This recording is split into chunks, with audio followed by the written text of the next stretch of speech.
You know I've been drinking. Shout out to everybody. I'm doing a live with an orange shirt just to coordinate with my man Brady and them. Shout out my mans and them in Flatbush with them dope brothers.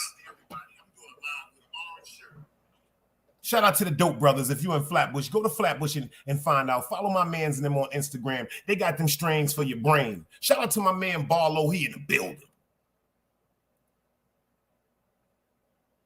Half in the building. Bad Vibes is in the building. Yo, Vibes, I've been drinking, baby. And I ain't call you, so I'm letting y'all know right now. We setting that shit up tonight. He can pull up and let me know. He gonna give me a time tomorrow. Because you know I got to do my journalism. I can't do no half-ass shit. I got to put my shit together and load my shit up. Tomorrow, Saturday night, we doing the Bad Vibes interview. City Bam, I see you in the building. Katie the Kid, I see you in the building. Ron Boots, I see you in the building. Shout out to them boys over there, Dope Brothers. If you know, you know. Them boys over there got something to do, man.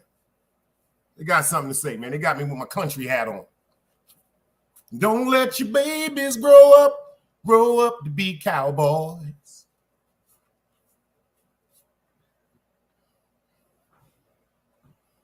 Don't let your babies grow up to be cowboys. Teach them to be doctors and lawyers.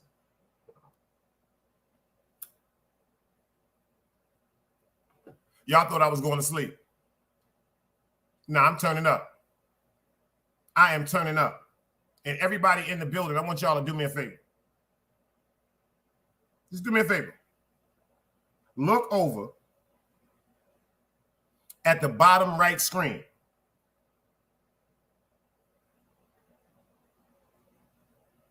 Yo, Barlow, look at the bottom right screen, the $ under the hearts and everything, and press that right quick, y'all. Big Dice is monetized. We got the super chats. We got the monthly memberships. I'm doing the raffles off the income from the monthly memberships. It's time to rock and roll. If you didn't see that live earlier, I said it's time to get to the motherfucking bag, y'all. I've been drinking. I'm feeling like Abraham Lincoln. It's just how I feel. I'm just feeling beautiful today. I'm in a good mood. This one for everybody in the building. I told y'all bring your own brown bag. Bring your own spliff. What y'all sipping on and what y'all smoking on. Yo, Barlow, what's in your spliff?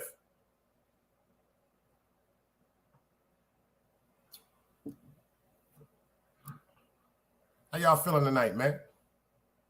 Another day alive, another day free. Why would I wake up trying to be somebody other than me? Yo, City Bama, we was talking about you earlier when we heard something on YouTube. And I thought about how you always put that shit up, man. I smoke by myself. Finish the rest of that for me, City Bama. Yo, do me a favor, y'all. If y'all not subscribed to Chase Milano, if y'all are not subscribed to Chase Milano, go subscribe to him, man. I'm going to take a few seconds to get this man his motherfucking props, y'all. I'm dead serious right now.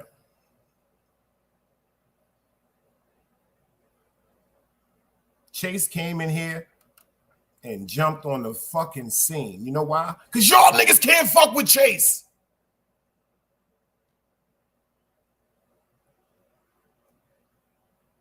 I too was skeptical.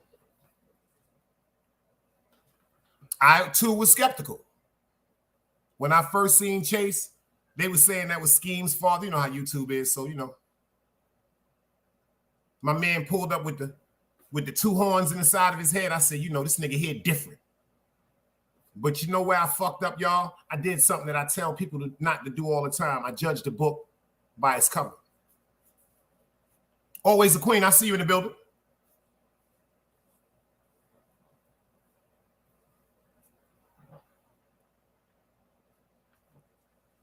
I judged the book by its cover, y'all. If you look at my man,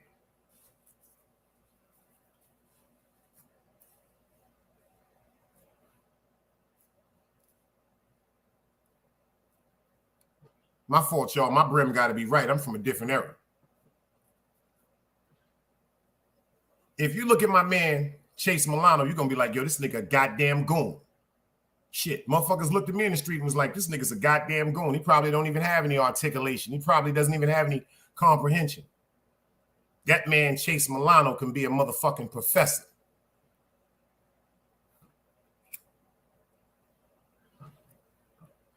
That man can be a professor, y'all. You know why I know he could be a professor? I seen a movie with Sean Penn called The Professor and the Madman. A lot of people don't even know that the encyclopedia was written by a man that was deemed to be insane. The reason why he was deemed to be insane because of his actions. He went to jail for killing a man. While he was sitting in time in jail, the widow of the man that he killed wanted to come see him and look him in his eyes. She wanted to look the man in his eyes that killed her husband, killed the children's father. Look how God worked. The woman was so intrigued with him, she fell in love with him. Anybody go see the movie? The Professor and the Madman. She was so intrigued with him, she fell in love with him. Waited for him to come out of jail. The minute he came out of jail, the woman standing right there, y'all. Same time, he fell in love with her. You are now rocking with the best.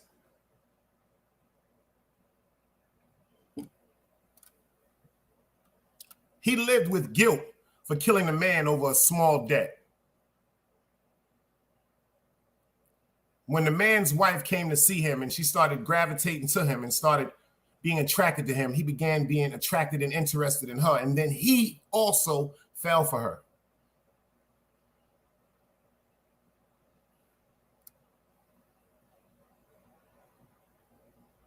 After doing some time in incarceration, some time to think, he understood that taking that man's life for that little petty bit of money was totally motherfucking barbaric. So this is what he did. He was so in love with the woman, and the woman was so in love with him. Yo, check this out, y'all. She ready to give him that snappy nappy. She ready to give it to him. Come on and get this thing. Get up in this thing. Snap that thing on back. He ran away from the what? From the invite. He ran away from the invite. How many men would walk away from a woman that they're sexually attracted to and interested in? She's ready. She's like, come on, daddy, get into this box. He left the motherfucking crib and went and cut his penis off.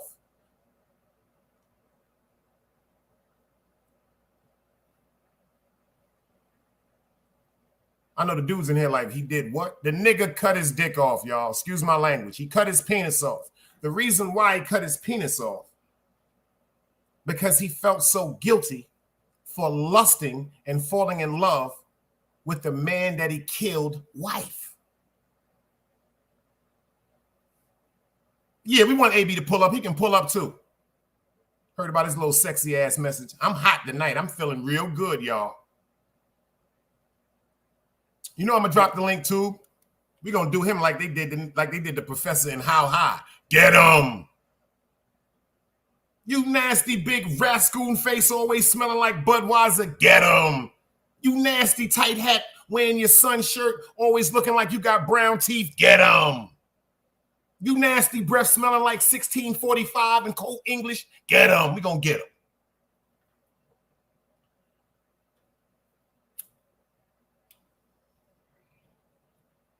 But in a human way.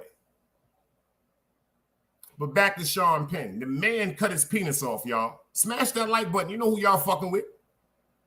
Y'all fucking with Sharon McLeod's son. You are now rocking with the fucking best. And this is another edition of what? The Friday Night Sip. Grown folk conversation. So when he cut his penis off and went to the hospital, the people in the hospital said, this nigga's crazy. Come on, Ron, think about it. Who would cut their penis off? Come on, would you cut your dick off, Ron? Would any of the men in here cut their penis off? So what they do, they deemed him to be crazy, insane, because he did such a horrific act to himself. But let me tell y'all something about this man. This man is the first man to actually write an encyclopedia. He wasn't crazy. He was more honorable than people could overstand. He said, damn, in my irrational thinking, I approached a man and killed him, took his life, disregarding the fact that he has children and a wife to take care of.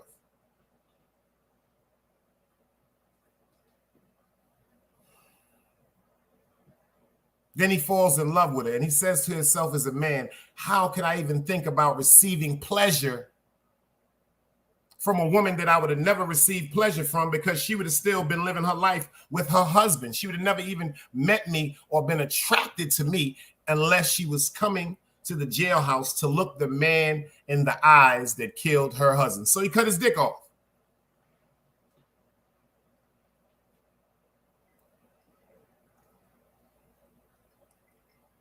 This is when the movie gets intriguing, y'all. He removes his penis. They heal him up. They put him in a mental asylum, and he starts writing the encyclopedia.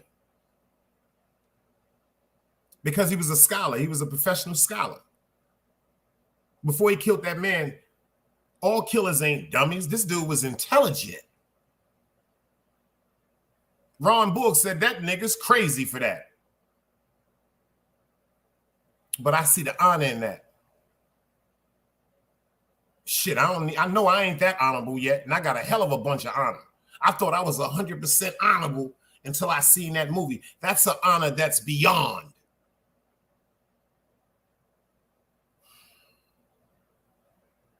That nigga wrote the encyclopedia.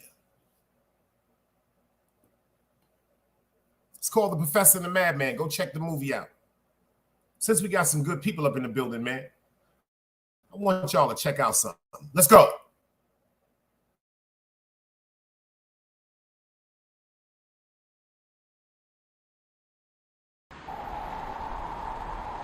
You can't play both sides, you niggas gotta choose. Niggas out here being tough until they make the news. Mama said her son ain't hurt nobody. The street said her son was catching plenty bodies. If you accept these charges, then please hold. In every hood, there was a nigga that was tougher than he still told. Like, what I gotta do to make you niggas rhyme? Like, I'm ready to kill when the kind of minds be cautious. I'm dealing with. I can't do that due to the internet. It did some stagnation. So if we gonna rock Jaffe, we gonna do it correct. Let's go.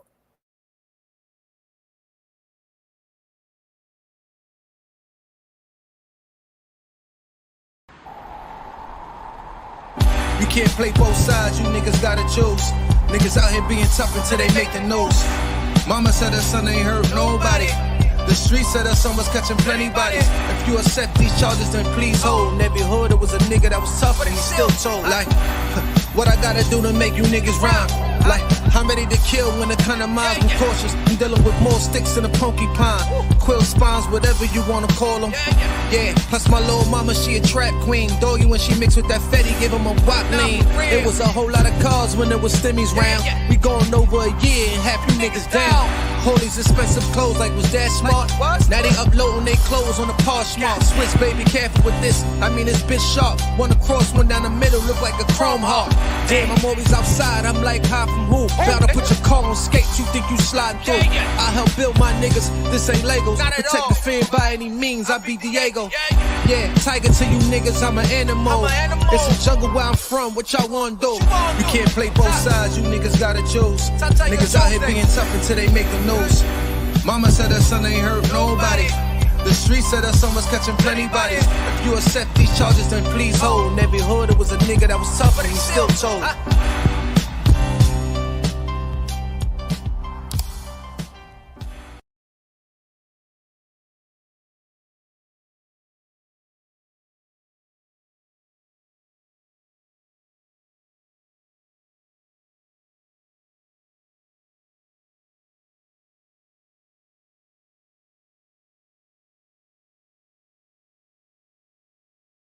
FTC Vice, I see you in the building.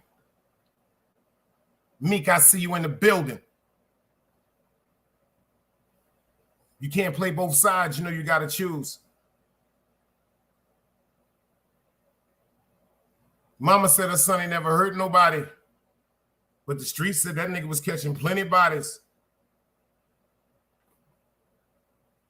In every hood, there's a nigga that's rich. What they say, Ron? In every hood, there's a nigga that's rich, but he's still told. But he's still told.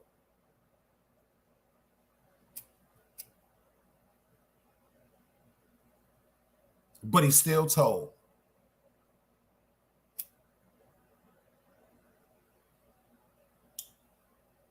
I was listening to this Mo 3 song, y'all.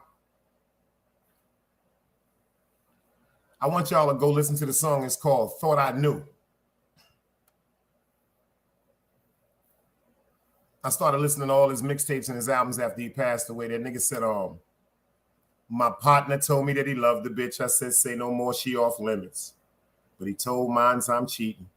Because he trying to fuck, he kidding. I would never lay dick in my partner, bitch, as God is my witness. But he threw dirt on my name. Supposed to be my nigga. Y'all got to go listen to that song.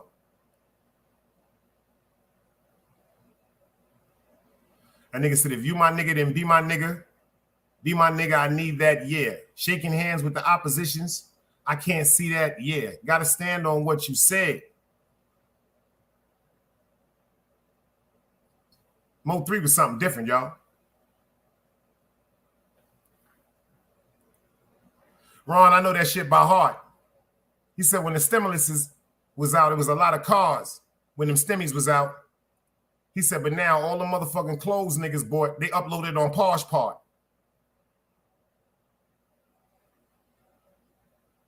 All that motherfucking money. All that money, you're wrong. I'm going to tell y'all a story. Rest in peace to my man Bishop. Jason Stokes from Wilmington. Where me and City Bama used to work at. City Bama, I'll tell you this. I left the house of Rayford. I think that was January 2020. The beginning of the stimulus, y'all. You're wrong. The beginning of the stimulus when they started busting them checks down. King Crego, I see you. So you know me, I was at the house of Ray for about a year and a half, y'all. So you know I got to go file for that unemployment. I got to have that bread, Fred.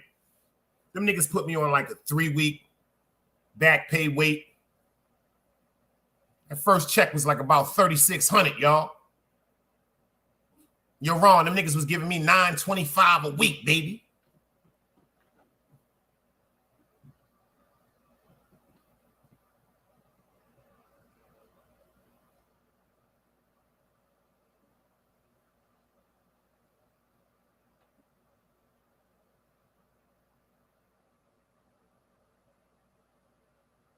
$9.25 a week.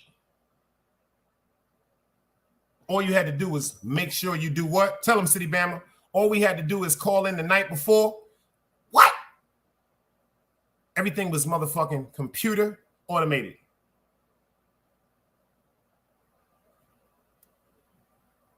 Word up. City Bama said that's when he found out I left. That's a fact. Right after. Remember that? Remember when Bishop got killed, City Bama? I cry over that man to this day, y'all. One of the realest niggas I ever met in my fucking life. Jason Stokes. He was killed in Wilmington. They called him Bishop. Yo, Ron Boogs, when I'm telling you, he remind me of your man, 2/5 from 848. When I mean this nigga had a heart like a warrior. They killed my man, y'all.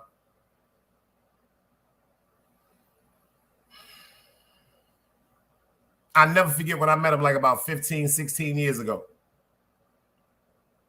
We was working at the first house of Rayford, y'all, before it burnt down. This little dark-skinned nigga walks up in there with the chipped tooth. He got the wild diddy bop, looking like he just came from up north, because he did just come from up north. He got shot in his hand. We got him down here too. The house of Rayford is in North Carolina, Ron. But ironically, you said Virginia because I used to work in the Smithfield down here on 87. He used to work in the Smithfield plant in Virginia. Ironically, you said that. But this is way before he went to the Smithfield plant. When I met him like 15, 16 years ago, we was working at the house of Rayford. Never forget this, y'all. Me and him talking, we building a rapport. This is when they used to let the inmates work with us. One day, me and him was talking. I'm like, yo, why they call you Bishop, boy? Because he was like, why they call you Big Dice, homie? He used to be like, yo, what up, homie? What up, big homie? That was the way he talked. What up, big homie? Yo, what up, big homie? That's how he used to call me. Yo, big homie, why they call you Big Dice? I said, because this right arm right here, baby, you put 3 dice in this motherfucker. Give me about 7 grams of some chocolate, about 3 or 4 grams of some haze, and we will go to the top. Yo, Ron Boogs, niggas used to follow me to the gambling spot, Ron. On my beloved mother, niggas used to follow me to the gambling spot. They wouldn't even bet on the table, y'all. They would bet on my motherfucking arm. I got $100 dice for and better all night.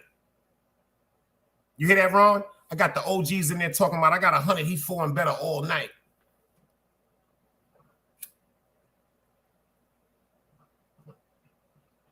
I was so fucking arrogant with the dice, y'all. Say, for instance, a nigga throw a 4. And I'm betting 50 because in the gambling spot, rest in peace to Maurice Kirby, it usually was 50 and better. Say I'm betting $50. The nigga shot the 4. Yo, Ron Boogs, I throw the next 50 on the better. I throw the next 50 on the table. And I tell a nigga, bet the next 50 I 5 and better. That's how disrespectful I was. Niggas used to throw 5s at me. I used to be like, the pound cake ain't shit. We go to the Intiman's warehouse all the time in Flatbush. This was my bet, Ron. If you throw a 5 at me, Ron, my 100 to your 50, I 6 and better. Your 100 to my 50, excuse me. Your 100, Ron, to my 50, I 6 and better.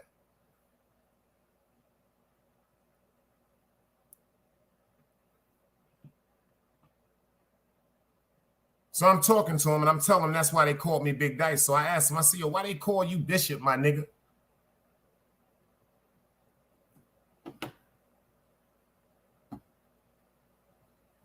Y'all know what he said to me before I go into this video? He said they called me Bishop because I shot 2 niggas that was supposed to be my friend. Pay attention to what he said to me, y'all. He said, I shot 2 niggas that was supposed to be my friends. And he said, big man, I like you. So if you ain't going to be my friend, let's end this motherfucking relationship right now. R.I.P. to Jason Stokes. Bishop. The streets ain't never loved me. The streets ain't never loved me, yeah. The streets ain't never loved me, yeah. Streets, they never loved me since my brother died. My mother cried, tears in my eyes bleed red. Ain't no love inside. Streets left me dolly, my phone, they left it holy. Dawn was in that passenger side when they tried to phone me. Yeah, you know the streets ain't never love us. Yeah. GD. I've been shot, I was left with a zipper on my stomach, nigga. You know these streets ain't never loved me. I've been stabbed, I've been left with a zipper on my stomach, nigga. You know the streets ain't never loved me. I've been locked, I got charged for some shit I didn't do, nigga. You know these streets ain't never loved me. Caught a case, went upstate, fuck the Jakes, nigga. Yeah, you know these streets ain't never loved me.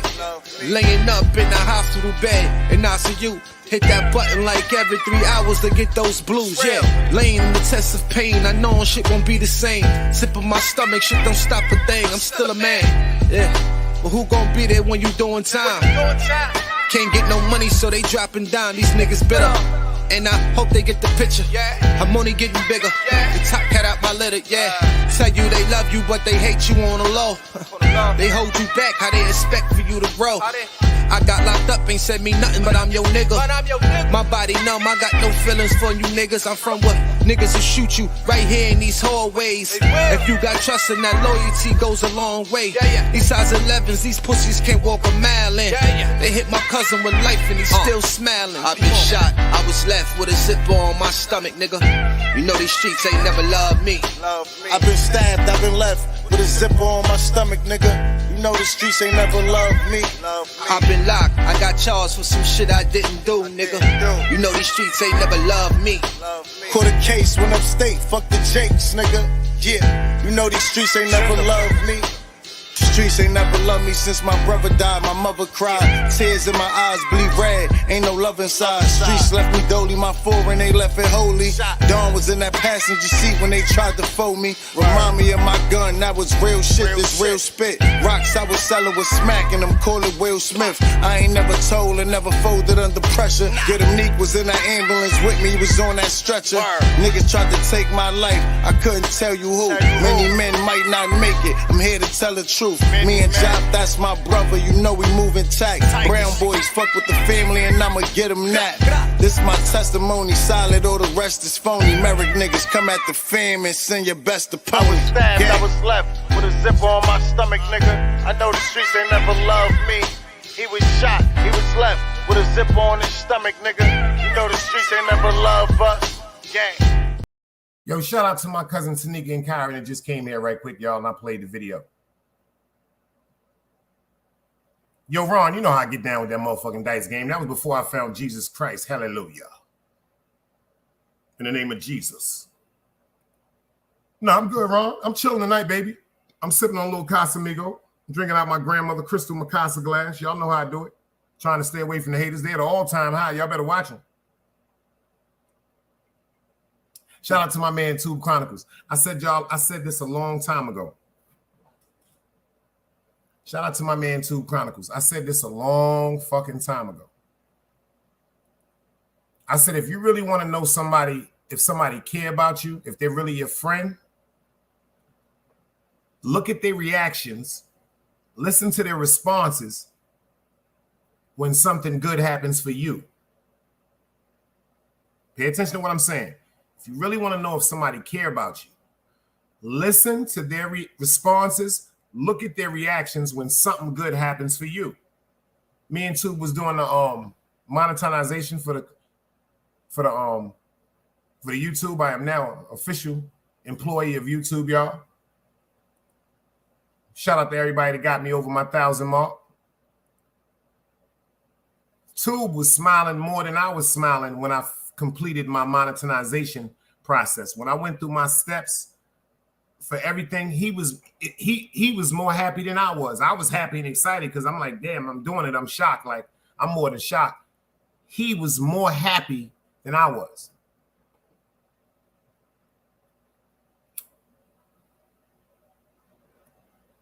So that's just one little jewel. If you want to know if somebody really fuck with you, tell them that you just met somebody that you're in love with. Tell them you just got a raise at the job. Tell them you just found $5,000. Tell them you just got a better plug. Educational reason only, and look in their eyes and see how they react.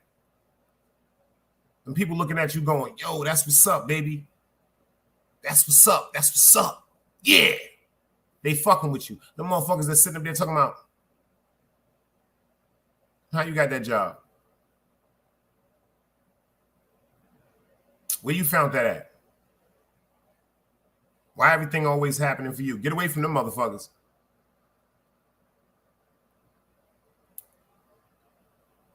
Get the fuck away from them motherfuckers. They don't care nothing about you. They don't care nothing about y'all. I had to learn that shit. Rest in peace to my beautiful grandmother and grandfather. My grandmother always told me, baby, just because you are somebody's friend, do not mean that they are yours. How long I've been saying this, y'all? Just because you love somebody, y'all, do not mean they love y'all. But then we can't keep getting upset with people for things that they don't know how to express. How about that? We ain't better than nobody. Shit, the mistakes I've made. Ain't nobody in here has not made a mistake or two or three. So next time you look at somebody and you want to be so judgmental and hate them for something they did, think about some of the things that you did. Think about some of them things you got in your closet. Everybody got a closet full of motherfucking skeletons. I do. Shit. I don't know about y'all. Shit, I got a couple of closets full.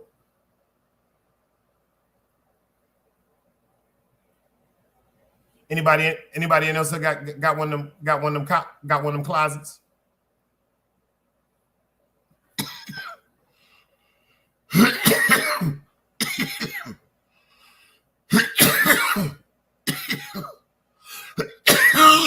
Excuse me, y'all.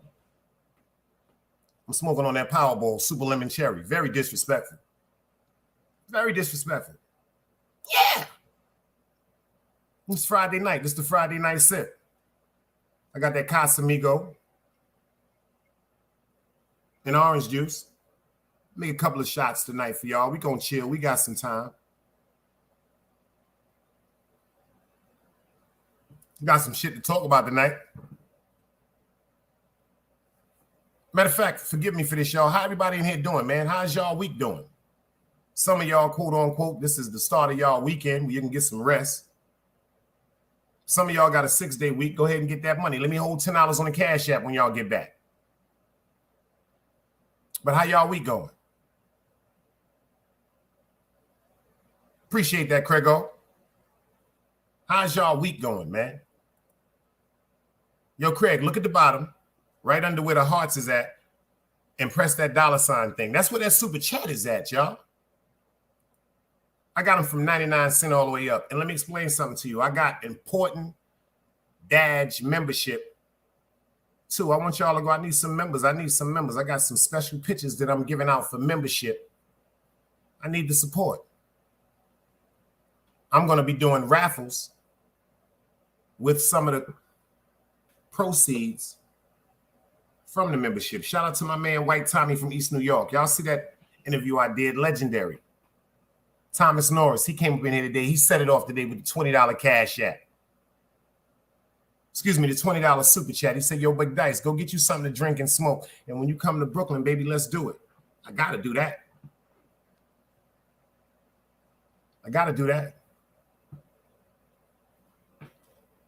AB, he said, I ain't going to go into that. We won't do that. Unless you want to do that, my man. I heard the message that you sent to Magnificent Mecca. Shout out to AB. But AB, you be bugging. I ain't gonna lie to you, my nigga. I get into you in a few minutes, but you be bugging. I ain't gonna bite my tongue for nobody. It's your law. You be bugging. These are just facts. And I don't think you pay attention. And maybe for some reason your comprehension is off, respectfully. But one thing I explain to everybody over here, and I mean this from the bottom of my heart, everybody over here in here listening right now, if I see you in a fuck conversation on a fuck platform in the chat, you can't be over here. You're not welcome. I don't want your energy over here, especially if you're talking about you righteous. Like, all jokes aside, shout out to my man Tube Chronicles. This is something that I did not pay attention to.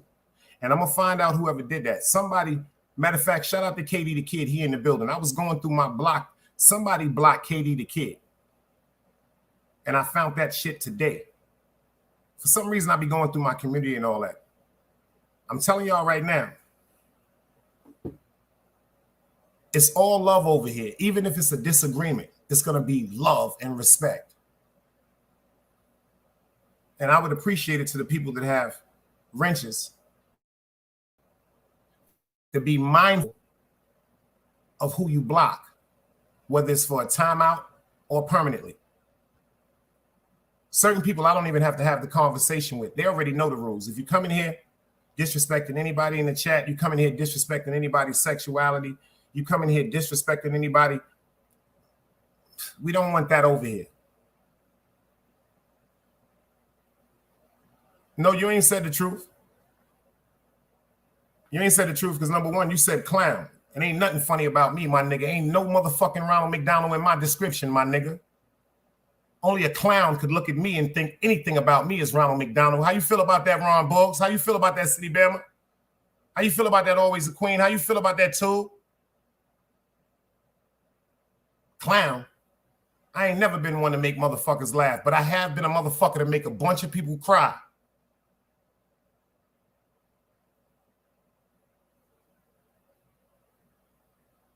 I have been that nigga to make a bunch of people fucking cry. But you know what? Inshallah, I'm trying to walk in a better description. I'm trying to lead by example. People fail to realize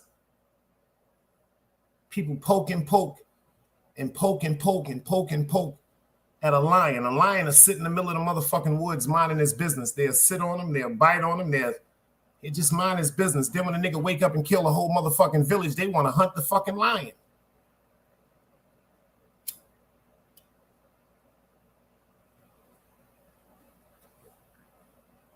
And then again, I can't get upset with you, AB, because your perception of life is totally different than mine. And your perception of the word truth is totally different than mine. So how can I be upset with you respectfully for your description? We just have totally two different descriptions.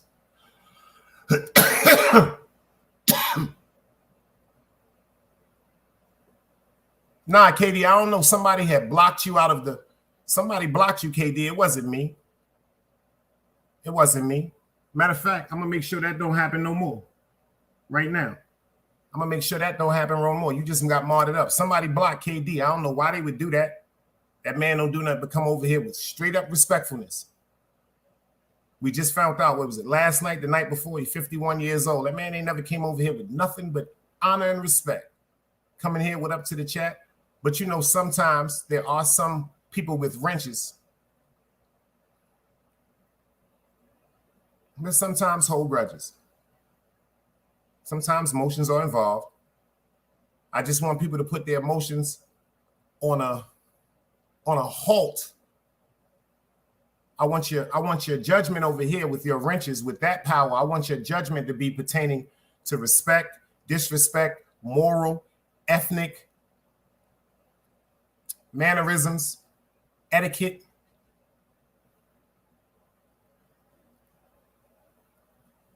I don't want it to be anybody getting blocked or put out because something that y'all went through on another chat. See, that's another thing I noticed. There's so many people with wrenches everywhere on YouTube. I got to respect that. Don't get it twisted. I watch all the shows.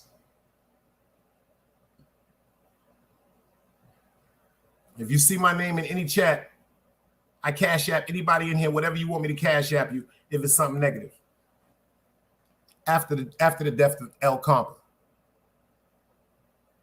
Show me one negative chat I put up after that. Tell me one comment negative I've done. I've responded. Shout out to DJ Velo, you know, crazy YouTube shit we was doing. But I don't do that. That's why I'm going to play something for y'all by Chase Milano.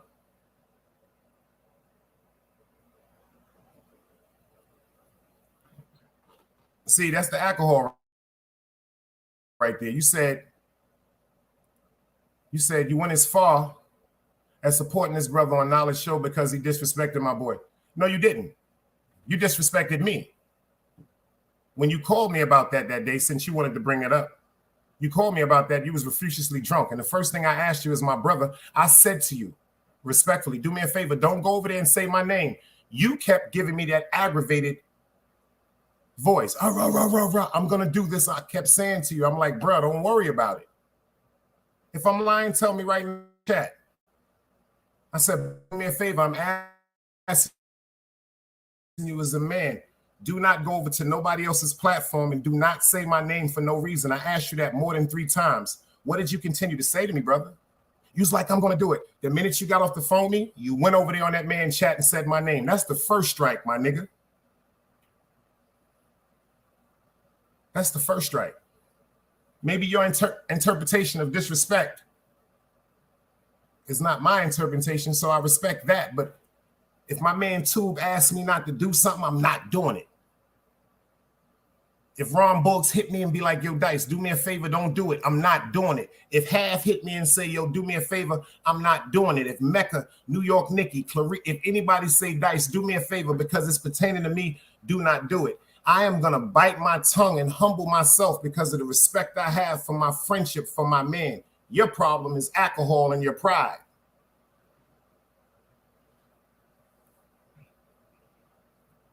Same thing I'm saying to you now. I'm saying the same respectful tone I said to you when we was on the phone. I said, brother, you have a problem with alcohol. I said, I respect your intelligence. I respect your intelligence. I respect your struggle. I respect your story, but you have a problem with alcohol. And until you get a grasp of that problem that you have with alcohol, the comprehension, we're never going to be on the same page. So it's no need for me to waste oxygen with you because that's aggravating. The same way you're trying to make a point with me under the influence of alcohol, it's aggravating to you because you're not trying to hear my reason. The same way I'm trying to make a point with you under the influence of marijuana, you're not trying to hear it. So it's aggravating to me. So I asked you as a man, let's not deal with it. But you chose to overstep what I asked you. See, this is what Tube had to teach me. See, a lot of y'all don't understand. Ain't no fucking friends on this YouTube shit. That's why I fucked up. Some of you, I built rapport with and gave you the honor that I give people that I know for years.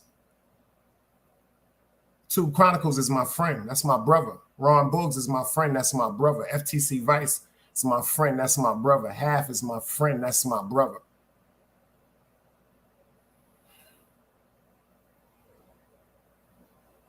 I can give you so many examples why the people's names I called out are beyond friendship and brotherhood with me.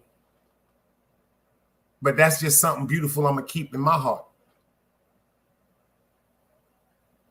I got texts from people calling me, making sure I'm just all right. There was a time when my man Half told me something I said upset his peace. And I did everything in my heart to correct that. Fuck y'all. No disrespect intended. Fuck YouTube. That's my brother. We just went through something laughing. The bug part is y'all ain't see Half. We ain't going to get into the extremities of it. But it was so funny. It was just funny.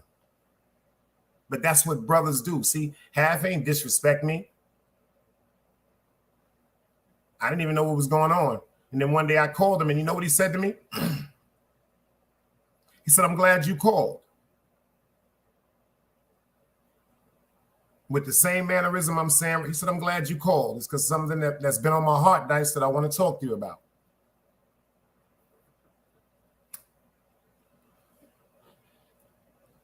And respectfully, AB, you don't know me, my nigga. So I don't know what that means. I really wouldn't give a fuck. But you don't know me, my nigga. Don't let this YouTube shit fool you or nobody else in this motherfucking chat. And I mean that from all my heart. With all due respect. You're right. I don't know you like that. If I knew you like that, I would have never wasted my time to speak to you to ask you to honor something that was on my heart. But make sure you overstand this, brother. You don't know me neither, bro. Inshallah. Peace. You're right, too. We on the same page. It's nothing like that. That's my brother. It's just certain things I don't deal with. But back to what I was saying, y'all. Let me pull up this shit by Chase Milano. I want y'all to see this. I want y'all to pay attention to something Chase had to say. I saw this video, and then I hit him in his inbox because he was like, yo, OG, me and the wife subscribe to your channel. Keep doing your thing. I love your channel. And then I watched this video that I asked him, could I show y'all? I told him I'd be honored if he let me play this video. And his response in seconds, I'm talking about seconds, y'all. This shit didn't even take no time for him to respond. He was like, hold on. I'm bugging. Hold on, Big Chase. I'm bugging out. I got my man right. I hit him up, and what he told me was, he said, yo, Dice. I told him, I ain't no sucker. I said, yo, I'd be honored if you let me play this video you did. He was like, yo, please do. Because both of us are monetized. I didn't want to have any problems with getting stricken or anything like that. But yo, let me tell y'all something. I want y'all to pay attention to this fucking video, man.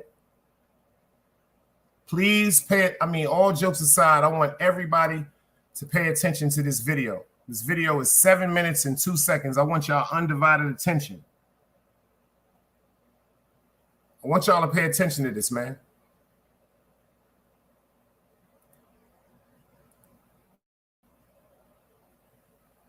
Long live El Compa, man. Good afternoon, y'all. Chase Millie's in the building.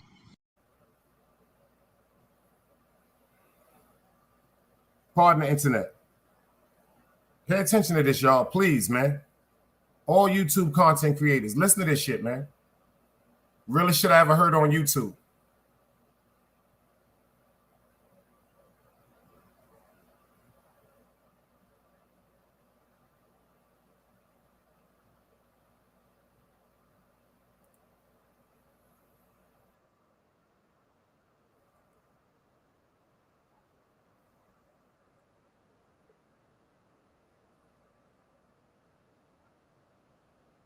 Hold on. My fault, y'all. I'm high. I need to do this right. This has to be done right. Rest in peace to the Dread El Compa, man. This shit got to be done right. I got to take my time, and I'm going to do that.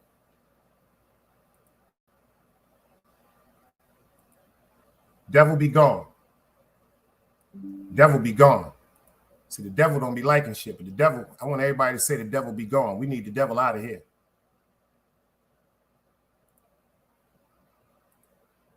That's a fact. This right here, everybody say devil be gone, y'all.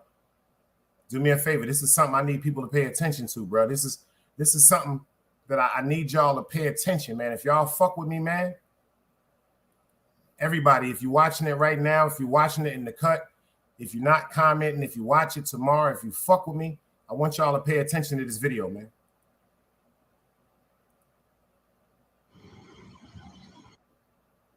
Good afternoon, y'all. Chase Millie's in the building. I hope everyone is well and has themselves a good and safe weekend. I just want to discuss something with y'all real quick. I actually been sitting on this show for...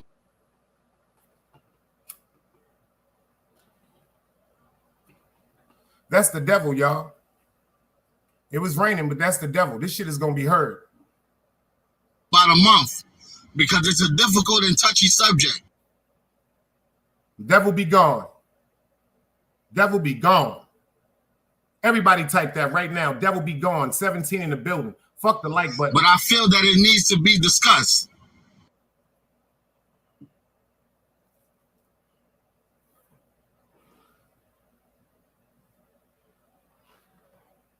The shit that goes on in this sector is dangerous.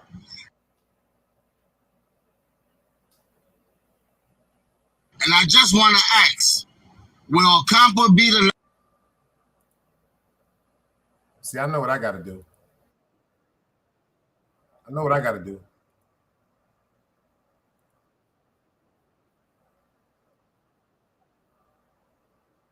video doesn't discuss who killed them or if any other YouTubers played a role in his death. What I am discussing is can any of the behaviors and actions of a YouTuber result in serious injury or loss of life? El Campo was a beloved person by his family, friends, and people on YouTube. Facts. Even more so in death. What led to his death is for police to figure out. El Campo was a relatively new. Oh, I got a trick for you, devil. I got a trick for the devil. I got a trick for the devil, y'all. Hold it down.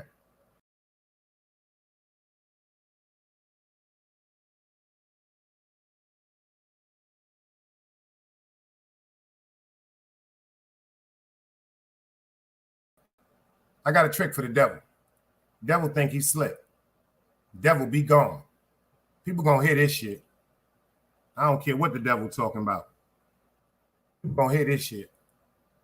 This shit brought tears to my eyes, y'all. I'm dead ass serious right now. We gonna hear this shit. I don't care how many times we gotta do it till we get this shit right. We gonna do this shit right. The devil ain't got no power over here. Nah. Fuck that. Devil be gone.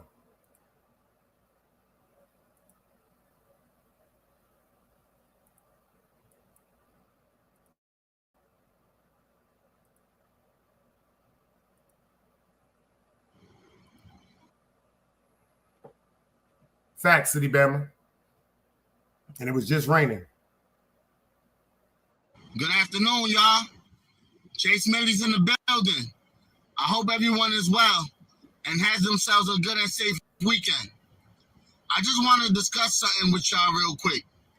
I actually been sitting on this show for about a month because it's a difficult and touchy subject. But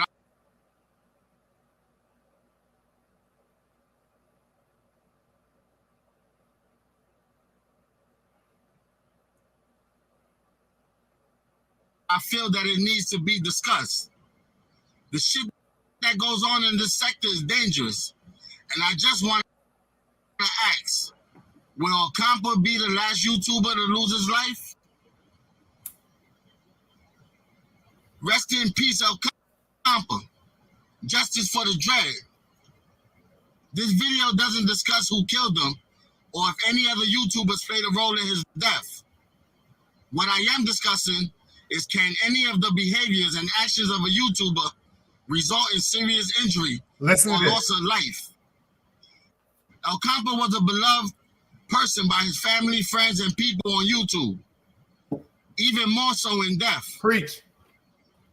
What led to his death is for police to figure out. El Campo was a relatively new YouTuber.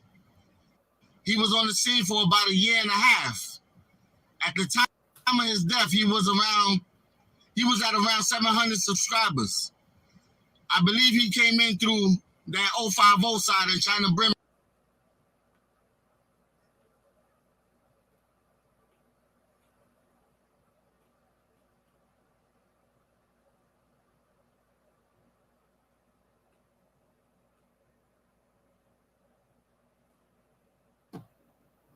him.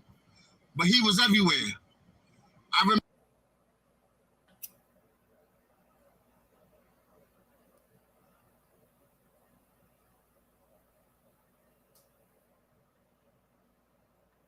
remember seeing him with Mikey B in them and Wax AP in them. I remember I watched a live of Mikey B crying about El Campo while he was still alive, as if he knew that he was being misguided and something bad was going to happen to him soon. That video touched me. El Campo seemed like a person that just wanted to make connections in real life and wanted to bridge the gap between knowing a person on YouTube and knowing an individual personally and in the flesh. He seemed to be willing to go anywhere at any time.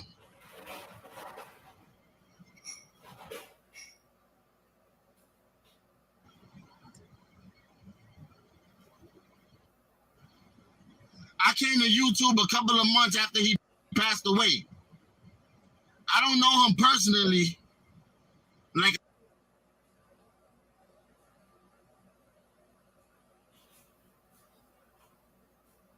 a lot of you do, and I never met him personally like a lot of you have. However, I watched the sector for 2 years prior to jumping in, and I'm very familiar with Ocampo through the TV. He seemed funny. He seemed bright. He seemed outspoken. And he seemed approachable, friendly, and easy to get along with. I seen him beef with a couple of guys on here and there, but always seemed to piece it up for the most part.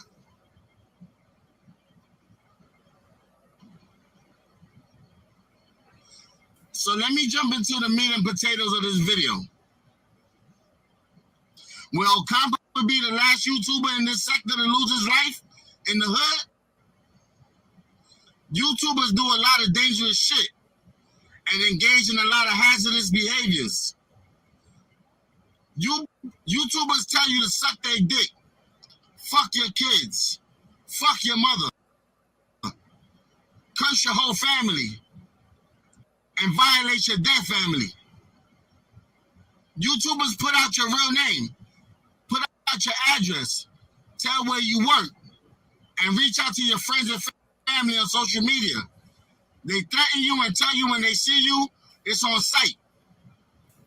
YouTubers call you all types of names and ride through areas where they know you frequent. YouTubers talk about open cases, contact your parole and probation officer, and try to get you fired from your job and put in jail. YouTubers put rainbow jackets on you, pedo jackets on you, homosexual jackets on you, and call ACS on you. YouTubers in this section play the most wicked games imaginable. YouTubers in this section be violating and will make you want to do something crazy to them.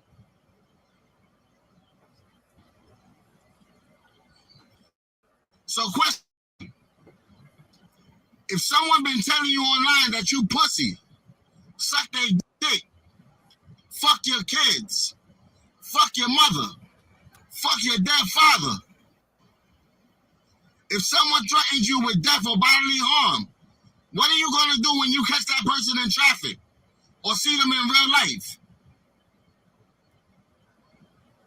If a person has tried to get you arrested, taken away from your kids and family, fuck up your livelihood, ruin your reputation, slander you, bear false witness against you, lie on you, and trying to ruin your name, brand, and business, what you gonna do when you see that person?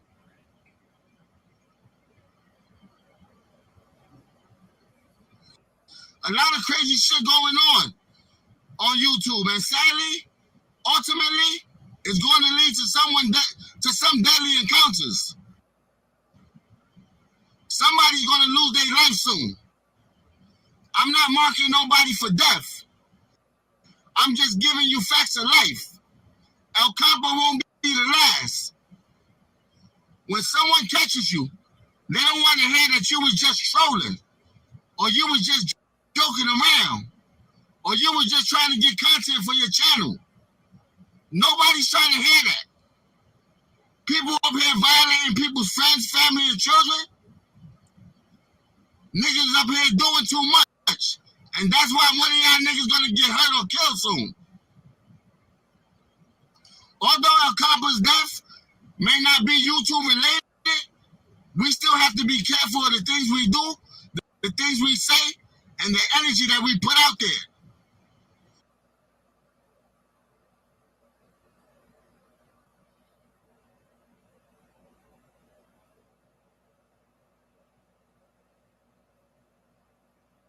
Niggas don't want to hear sorry. People want to get it back in blood. Long story short, y'all niggas need to chill the fuck out. A lot of this shit not funny.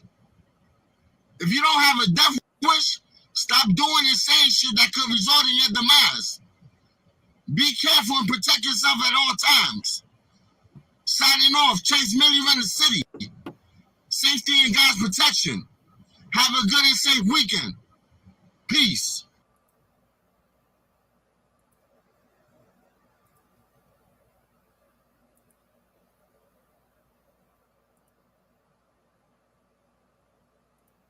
Yo, shout out to Chase Millie.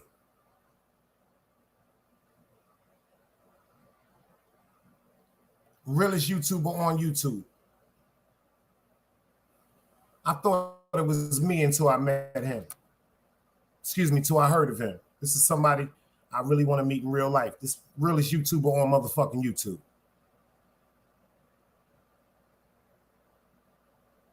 If y'all agree with what I'm saying about the realest YouTuber on YouTube, put up long live El Compa, man. Put up long live El Compa. Shout out to Chase. Realest YouTube. Big Dice stamp that. Ask about the stamp for me, man. Ask about how far that stamp will get you throughout the world.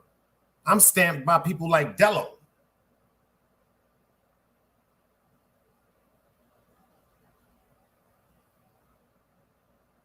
Ice Water, Fred McIntosh, Johnny Greenlee, Sun God, Trev, Barry, Fitzy, Mikey Dredd, Bonati, Donovan, Jilly, Spadoo, Pancake, Fred, Paul, Fitzy Boo, Frankie Boo. Fuck is niggas talking about?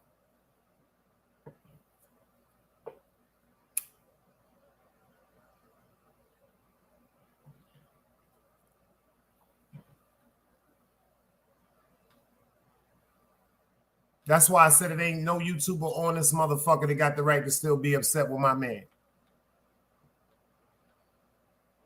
I've been saying this shit for months since El Compa left here. This shit gotta stop. Somebody gonna get hurt.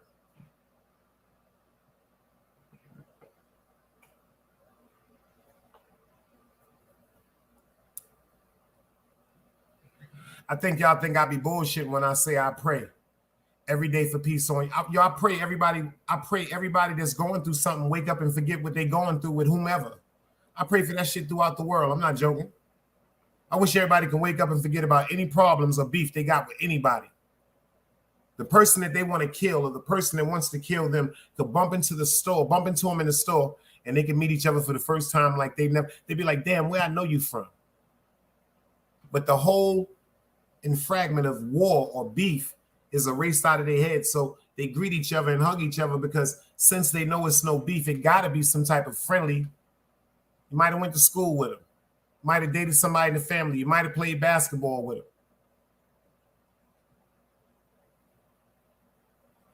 Shit is crazy.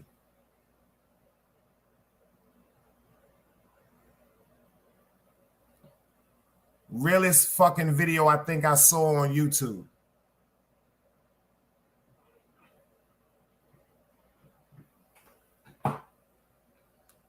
I done had people tell me, yo, Dice, I done heard multiple videos I did. Yo, realest video I ever seen on YouTube. Nah.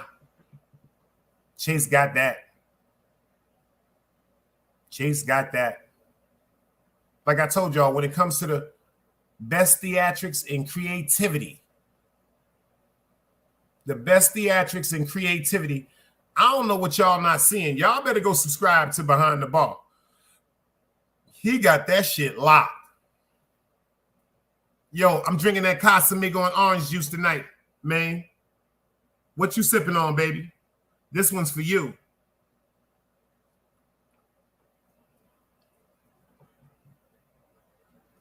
Maine is so surgical with the shit. He say, see, this is what I be trying to tell y'all about a content creator. Maine's so surgical with the shit. Even if he gets upset, he will get on that computer and take his time. Just imagine all the stuff that he throws away before he creates his masterpieces, y'all.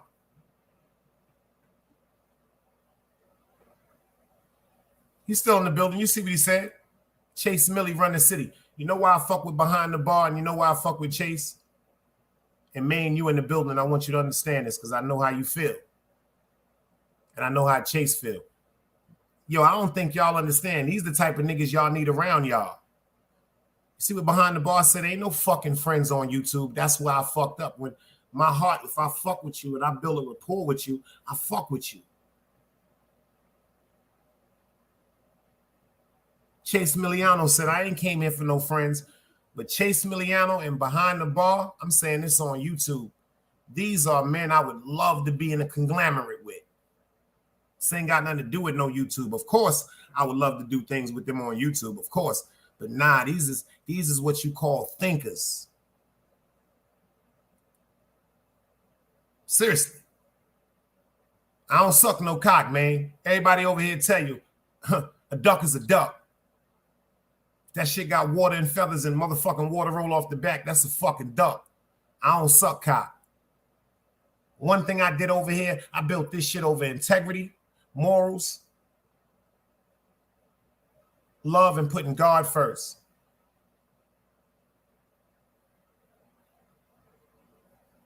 You remember when we was on your show and you pulled me up?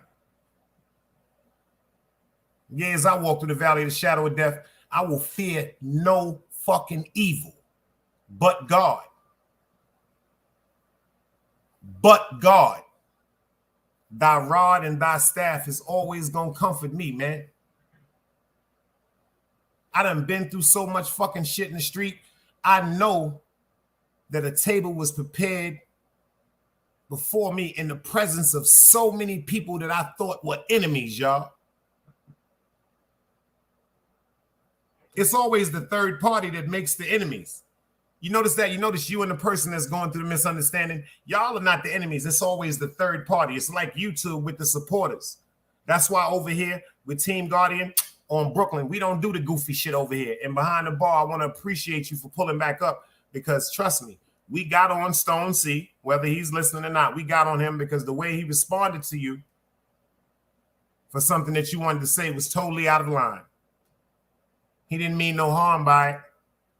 That part I can sincerely say, but it still was totally out of line. So you had every right to respond and react the way you did. And I appreciate you for pulling back up. That's on you to have it. When Behind the Bar do some shit, he can be talking about you. Yo, man, why you don't use my face too in one of them shit you be doing that shit, man? Goddamn, nigga, get me popping, boy. Put me up in one of them shits, my nigga. Get me right. I'm with it. You got my right. I ain't striking shit. I got my monetization. Look in the bottom, y'all. Hit them super chats. Can I get $2? Like my man Boss said, if I can't get $2, I can't fuck with you. I don't need you.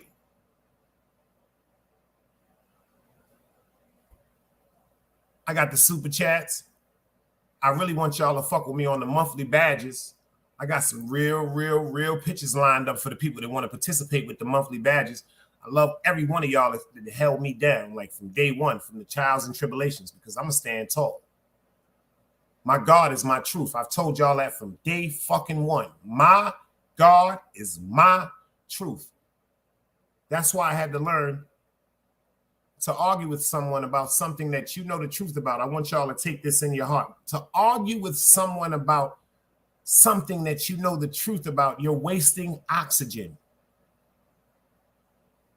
These are characteristics of an asinine nincompoop, a Neanderthal, a person with no etiquette, no type of brain power at all. Y'all are more important than that. Y'all are more important than that. Respectfully. I guess that's why my road on YouTube was crazy. I did it in 6 months, but you know, I didn't. Yo, let me tell you something. Shout out to everybody, good or bad, that said my name. I did something. I must be interesting. Snapple facts. I must be interesting, but you know, I usually had a little side of me. That's my rock impersonation.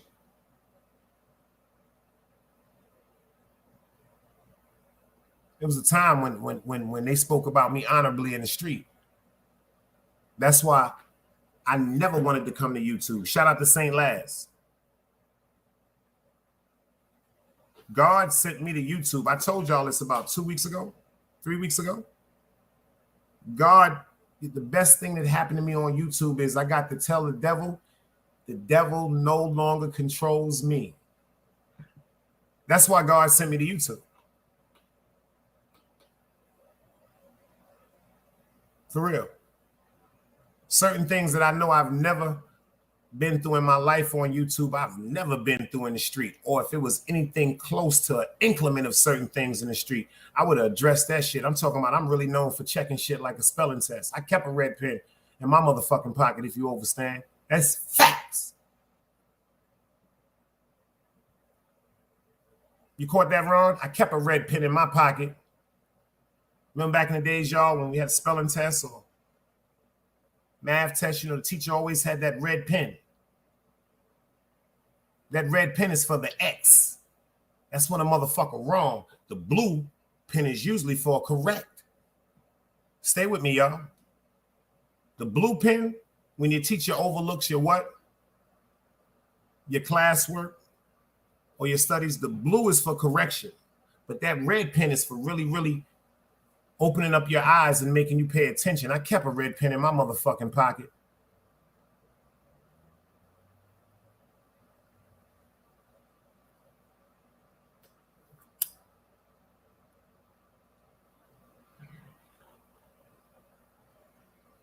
I pray for everybody, but everybody ain't from my era.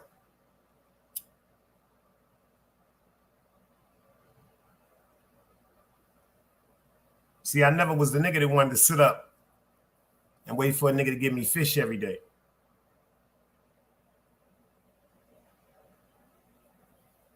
I'm a big dude. I like to eat. I was always the nigga that, yo, show me how to go get the fish, my nigga. You know, some people just want to sit up and wait for a piece of fish every night. Nah, show me how to go get the fish. You get fish for me Monday, I give you fish Tuesday. You get fish for me Wednesday, I'm going to give you fish Thursday. And so forth and so forth. You ain't got to keep giving me fish every day.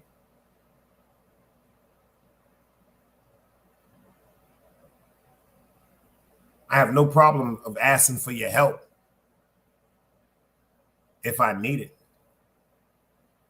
There's no such thing as a bad question. There's no such thing as a dumb question. There's no such thing as a dumb question. Don't you never be afraid to ask the question, especially if it's something that you don't know. Something that you don't know, and somebody around you might know the answer, and you're going to hold that back to yourself because of pride. No, ask them. You're the fool for not getting the information.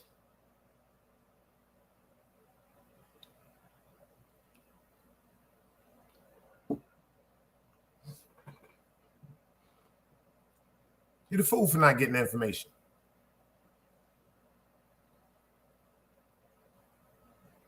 Over everything is God. I told y'all from day one, my favorite passage is Footprints. Because for so long when I was high and mighty and I went to the sand, it seemed like God was with me.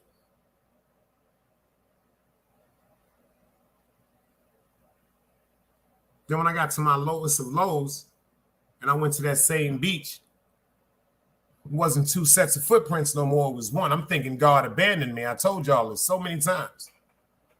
Sitting up cursing God out like, God damn, nigga. Fuck is you at now? I'm walking around for miles and miles and days, you know, going through my turmoil. That's my analogy of it, like walking down. That's my analogy. When we going through our problems in life, that's walking down that beach, looking for that other set of footprints because you're going to make yours.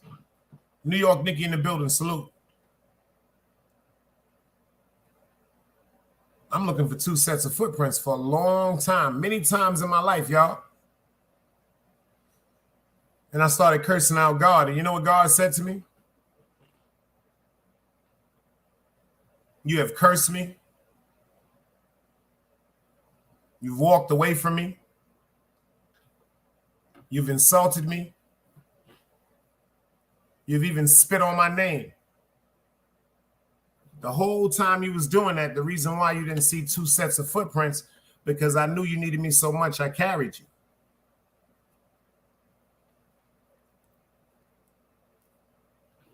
The times when you think God is not with you, he's right there holding you.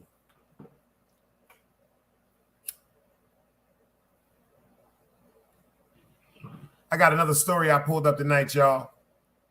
And some people gonna get upset. This is the first time I'm gonna tell y'all I condone snitching, because this is not snitching. I told y'all there's certain times when people are supposed to report certain activities to the police if they're involved with it. I don't care who you are.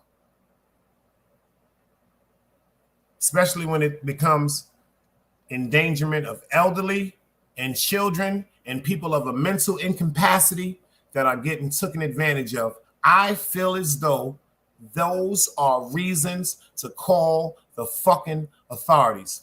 Judge me now, y'all. Everybody in here, judge me. I'll accept your scrutiny, but I'm still going to stand on my law.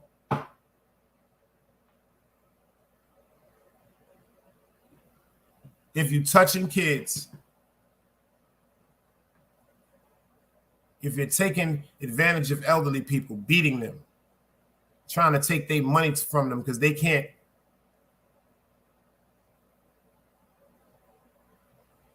take care of themselves.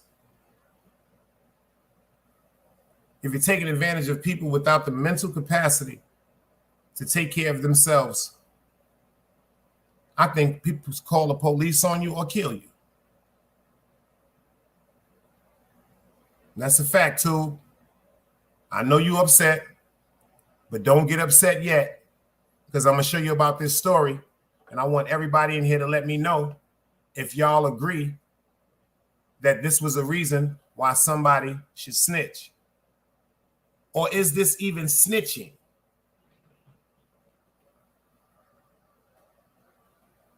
I just said this the other day. So if I know somebody about to rob Ron, and I go tell Ron, yo, niggas is about to come rob you, ain't that snitching?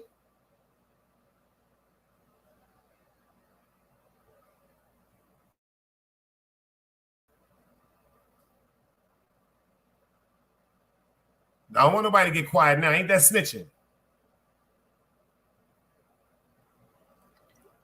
Craig, give me a minute. I don't feel like fucking with you right now, and put some clothes on, because I know you want to come up here with your fucking, you want to come up here naked from the waist down.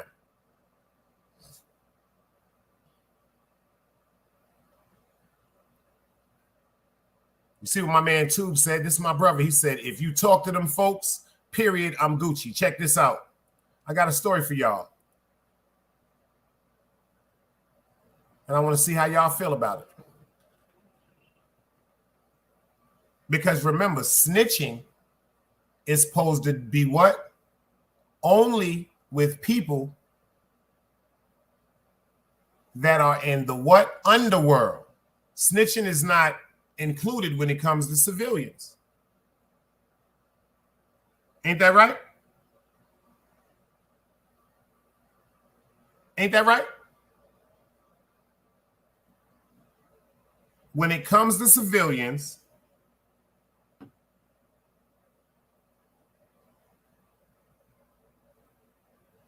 are they snitching?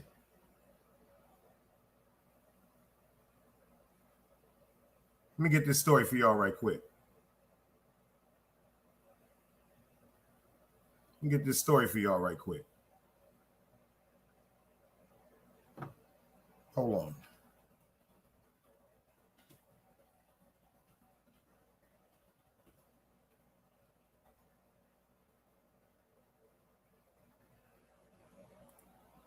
Check this out right quick.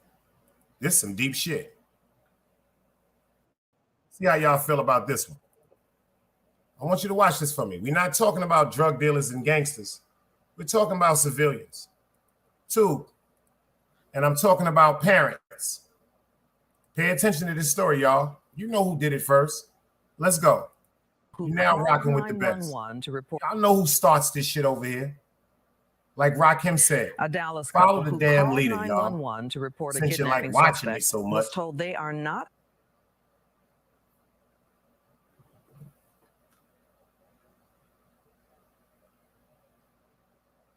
eligible for a Crime Stoppers reward.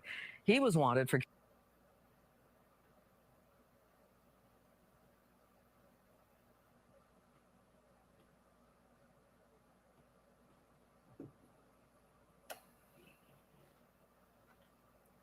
kidnapping and raping a 7-year-old girl. Their 911 call led to his arrest.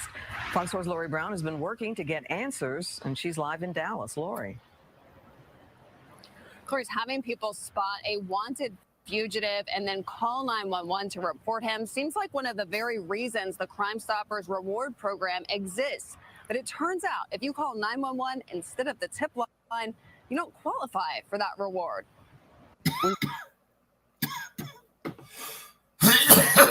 Both looked at each other and we isn't that guy. The Jordans were coming home from lunch July 7th when they noticed a face they recognized from the news and a Crime Stoppers billboard, 41-year-old Leonard Neal. He had on the same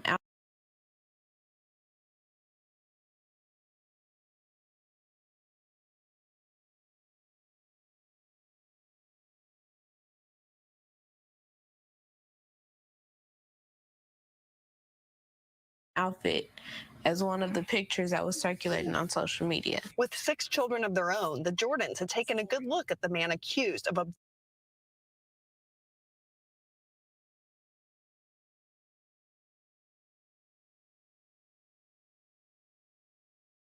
abducting a 9-year-old boy and 7-year-old girl. Police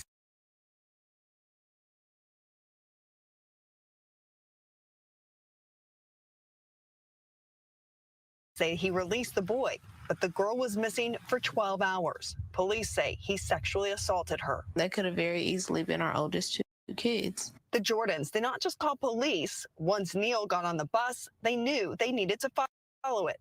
After getting disconnected from 911, a Dallas police officer called Kenyatta Jordan. And once we made that right on Pope, he said, "Oh, that's y'all in that minivan." I'm like, "Yes, sir." He said, "Okay, well, we pulling up right behind you, so y'all can get out the way now." Before police arrested Neal, he cut his throat. Police later released this mugshot. I felt confident that it was him, but I just wasn't 100%. But then I let the window down, and I heard him on there screaming. I said, "That's him, baby. That's him." Later, the Jordans learned about the Crime Stoppers reward that had been offered for Neal, a most wanted fugitive. But when they asked about it, they were told they were not eligible because they called 911 instead of the Crime Stoppers number. Does it seem like a bait and switch? Yes.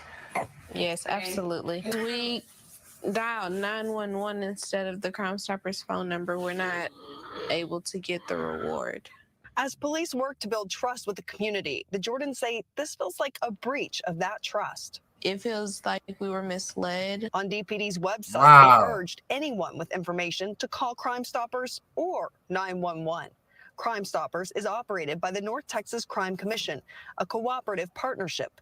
Dallas Police Chief Eddie Garcia told us in a statement, while DPD does not have input on the criteria that must be met for a Crime Stoppers reward, when a unique set of circumstances arises, we certainly can open up conversations that will help improve services, prevent crime, or help solve investigations in our city. The Jordans are hopeful that will happen in their case. They should be held to their word. I just got off the phone with a Crime Stoppers board member. He said that the rewards are only paid to people who call the tip line based on Texas law. The Jordans believe if they had tried to search for that tip line number instead of just calling 911, Leonard Neal might still be on the run. We're going to be asking Texas lawmakers if it's time for the statute to change.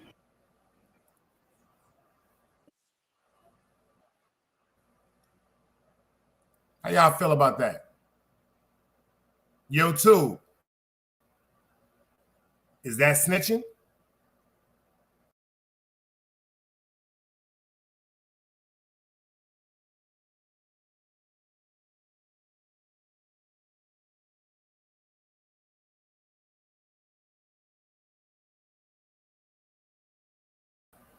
That's a fact, too. You know I put my motherfucking twist on it. You know I had to put my motherfucking big dice suspense on it because they always have this terminology with people expressing information that's unknown to other people that may have someone convicted, y'all. Ain't this the terminology for the word snitching? If you tell and someone goes to jail because of some information that you told, you're snitching.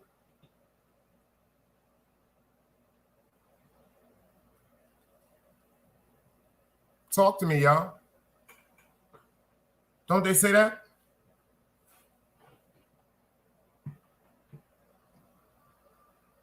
Appreciate that too. Because I couldn't keep it from y'all. That's not snitching. And they are civilians, a young couple with 6 children.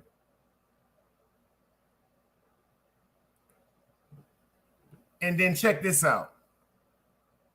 Ironically, you see the indication. They said anybody with information pertaining to this man to call 911. So what did they do? They put their life at risk. The person could have seen them trailing them. They called 911, followed them in the car, and then they said, uh-oh, because of a little stipulation of you not calling the crime tip hotline, you're not eligible for the $5,000 reward.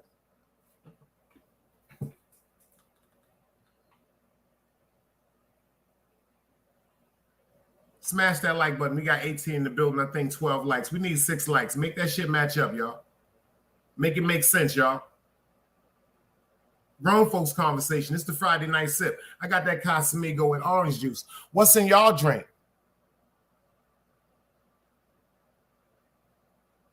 I got that Casamigo and orange juice. What's in y'all drink?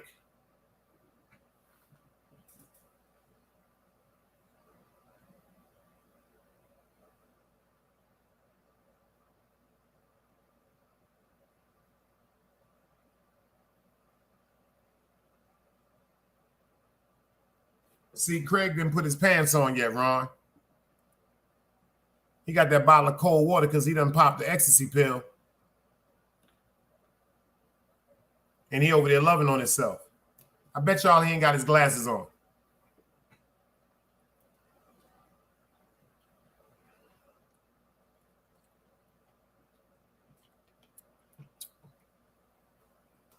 Stone said he fucking with that Don Julio. Stone, we just talked your name up too, because behind the bars in the building, I appreciated him for pulling back up, and I told him, I said, yo, my man Stone, he did come at you a little crazy the other night. I said, but that's his attitude. He didn't mean no harm. We all had a conversation about how that was a little bit of aggression that could have been withheld pertaining to that conversation. And we glad everybody pulled back up in the building because you know it ain't nothing but love over here. We ain't got nothing but love over here, y'all. This is where the grown folks come hang out. Facts. I know that, Stone. That's why when he pulled up and I saw his face, first thing I said is that. If you go replay with, you hear what I said. See, I don't do no sucker shit. One thing, if I say it once, I say it again. Even upon death, it's shall law. I don't do no sucker shit. And so you got this nigga over here talking about I'm looking like Uncle Rucker. But do anybody remember the original Tarzan back in the days? Do y'all remember Boy from Tarzan? That's who Craig looked like. Craig is the 2023 version of Boy from Tarzan. See, y'all didn't even pay attention to that shit. Tarzan was a black man. Jane was a white woman that fell in love with a black man. But they couldn't give the depiction of the black man like that because that would have gave us too much power. Where the fuck do you know a white man that could have went in the motherfucking jungle and talked Swahili and all them languages and they wouldn't have killed him? Which white man you know could have went in the jungle unassisted by a black man or someone with the interpretation of all the tribes that they would come across without being killed? But you know, because of Paramount, allegedly, educational purposes only, I'm not saying that this is true. Just my opinion. We all have one.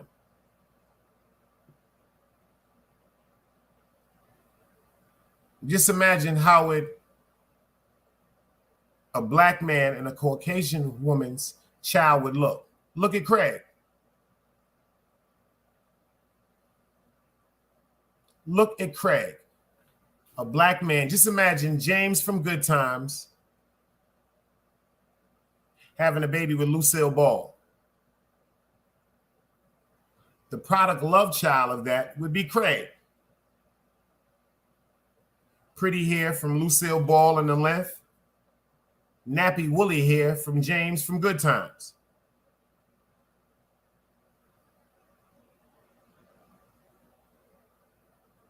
Making any sense?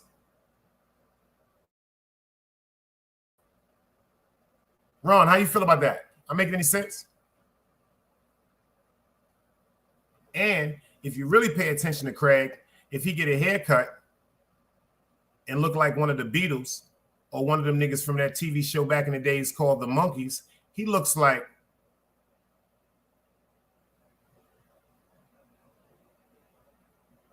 Archie Bunker's son-in-law, Mike, Gloria's husband, of All in the Family. Just put Michael haircut on Craig. Everybody up here seen King Craig. Put Michael's haircut on Craig.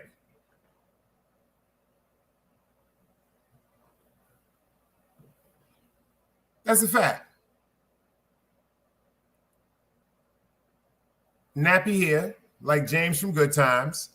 Long, luxurious hair, like Lucille Ball from I Love Lucy. And then the product is Craig.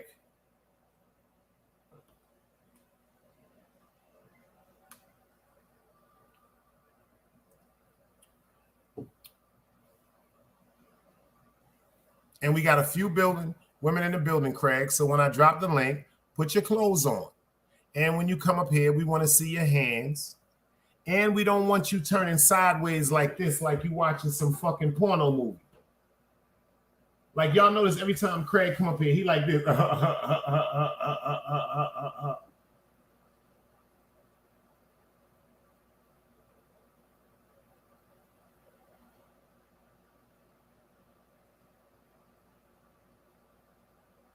He looking like the little boy from the fucking Sixth Sense talking to a dead man. He don't look at the screen like we do, like normal people that's usually on a podcast. You know, when normal people are on a podcast, they face the direction of the screen. He's acting like he doing a mugshot.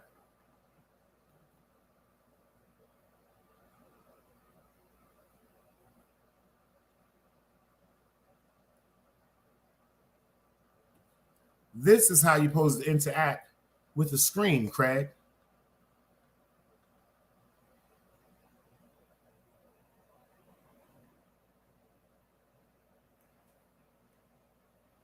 I told y'all seen that bottle of Casamigo.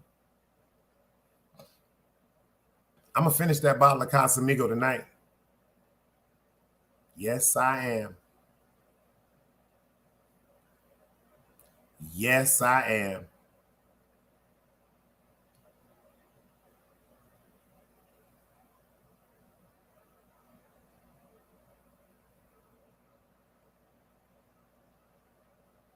But inshallah, I do have a part 2 to the story with the young couple.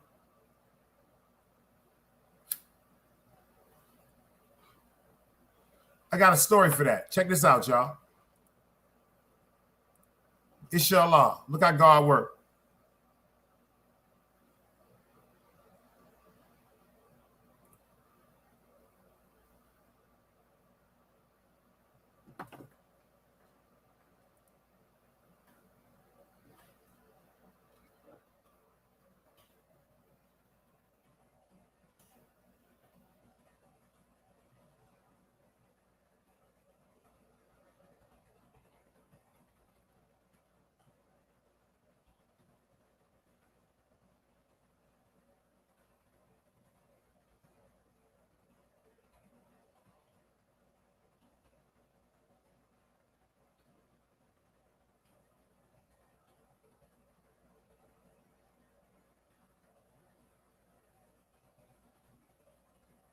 See how God works.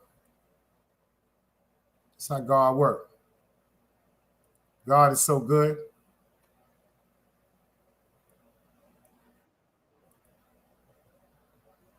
Look how God works. Let me show y'all something.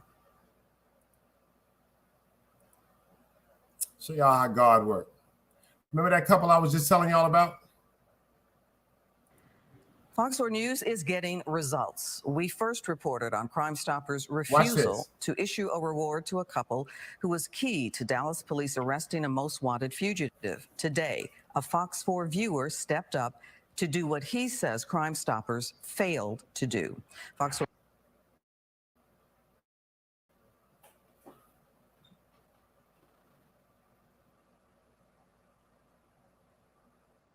Lori Brown is live. Lori. Corey, a Fox 4 viewer told us that he knew he needed to do the right thing for a family that did not hesitate when face to face with a top 10 most wanted fugitive. We've been hearing a lot of thank yous and that we are heroes. We were there as Fox 4 viewer Cliff Freeman hand-delivered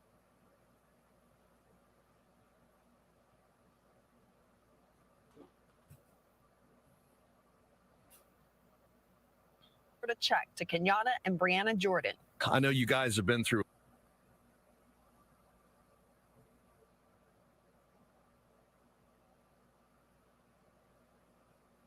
Devil be gone.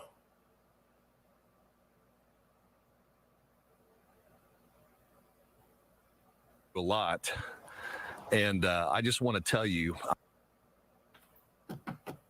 I saw your story that Lori did on Channel 4, and it just touched my heart. Freeman is a Dallas native and Yo, bless business that owner. man heart, What y'all. you guys did was put yourselves at risk. Bless that man heart, y'all. And you took a bad guy off the street. That ain't no white man. That ain't no black man. That's a person with a good fucking heart. You sure can. Then Brianna Jordan saw the amount. For $5,000. Yeah, he gave him the 5 bands, y'all. Thank you so much. Trying not to tear up by her. Yeah, I know everybody gonna see this. When I saw the story, I teared up, so it's okay. It's a good thing. Yes, it is. Tears of joy. The Jordans are parents of 6 Look at them young beautiful children. babies, y'all. 7, 6, 4, 3, 1, and 6 months. So when they saw He reports can't stay out of her, that Ron. Neal was wanted for abducting a 9-year-old boy and 7-year-old girl and sexually Every time she assaulting go to the girl, bathroom, she they get pregnant. looked at his photo carefully. When they thought they saw him at a bus stop, they called 911. As Neal got Death on the to all bus, fucking they followed him pedophiles. while talking to police. Before police arrested Neal, he cut his throat with a box cutter. The chair who oversees North Texas Crime Stoppers told us that the Jordans could not receive the reward because their tip went through 911 instead of their tip line. Freeman told us he believed the Jordans' actions were deserving of the reward anyway, which is why he provided the amount in full. I don't have Crime Stoppers number programmed into my phone, but I do have 911, and I guarantee you 911 is the first number that I'm going to call. Freeman said he wants to show the community that Crime Stoppers or not, when you do the right thing, the community will have your back. On top of that, we were able to contact Six Flags. Six Flags is providing the Jordan family with tickets to attend the park. We want to help celebrate this with you, this great thing. And that they're you going got to as a Disney gun, World. and Six Six Flags Flags. is also wanted I wanna go. to participate in that as well. We just need more heroes like you guys. It's a blessing. Thank you so much. Hey, I want Sweaty, to hug man. I've been Miss out here number sweaty. 4 here. That's all right. Love you guys. Thank you so much. Thank you, man. Inshallah. After we brought this issue to his attention, Dallas Mayor Pro Tem Tanel Atkins began working to address the root of the problem so it doesn't happen again. He says he will have an announcement about a solution Tuesday.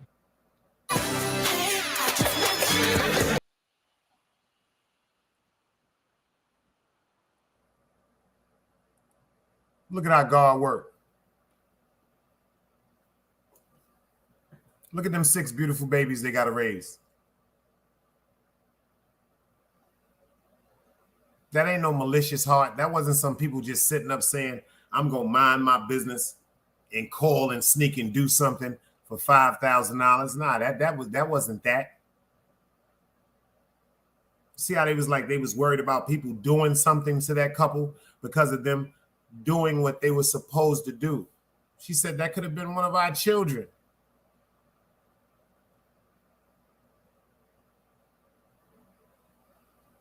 You see what Tube said? Bet they move by next month if they ain't already didn't. Because now it's gonna be some people with that mentality in the hood who say they snitches. Fuck the fact that they got 6 beautiful babies that they're supposed to be able to protect. Fuck the fact that this was going on in their neighborhood. You see how fucked up they got the world? See how fucked up this fucking world is? I commend them.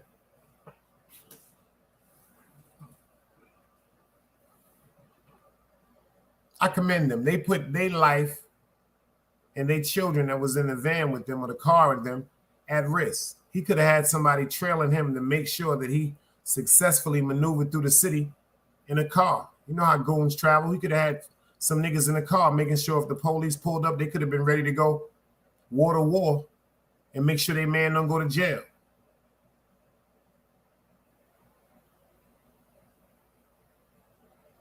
So you mean to tell me it's a nigga in your motherfucking neighborhood raping babies, and he walked by your house. Say he walked by your house, me, yo, you got a cigarette?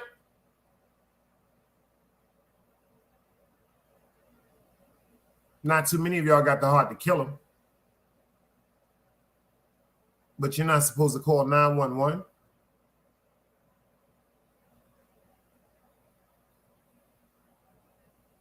I commend them. That's why I did it like that in the front. I knew Tube was going to go crazy, but I didn't know he was going to go. And nigga said, nah, son. Fuck that shit, Dice. If you talking to them peoples, I ain't fucking with you. And I feel the same fucking way. Especially in this motherfucking life some of us chose. Some of us really know the rules to this shit. Let me ask y'all something. If a nigga in the street that was getting money, a nigga that was hustling, a nigga that was busting his gun, stick-up kid, pay attention to the characteristics I just described. The person that's selling crack, heroin, Percocets, marijuana, anything that's supposed to be illegal. Well, you know they done legalized weed, so get that out of there. Let's do the opioids and all that. Anybody that's out there selling heroin, coke, opioids, fentanyl, a stick-up kid, a con artist, a robber, a thief, if they see someone that's in the neighborhood that raped a child, do we judge them for informing the police that they just saw?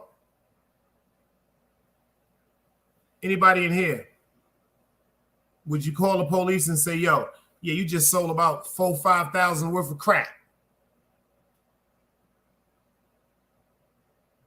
About 8,000-9,000 worth of heroin. But the man that's being broadcast throughout the community on the television, in the newspapers, on posters throughout the community that's known for raping children. I'm talking to the gangsters. I'm talking to the drug dealers. I'm talking to the stick-up kids. I'm talking to the murderers. I'm talking to the thieves. I'm talking to the niggas that don't even fuck with police. That make you a rat or a snitch for calling the police on him?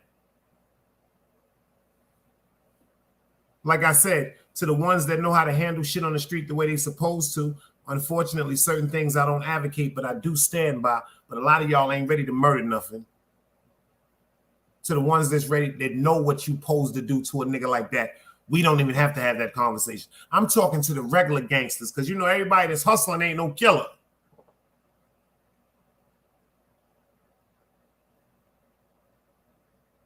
I done seen a bunch of niggas sell crack and heroin. Niggas punch them niggas in the face and go in their pocket and take money. I done seen a bunch of niggas getting hundreds and hundreds and thousands of dollars paying certain niggas that never ever sold drugs just to sell drugs.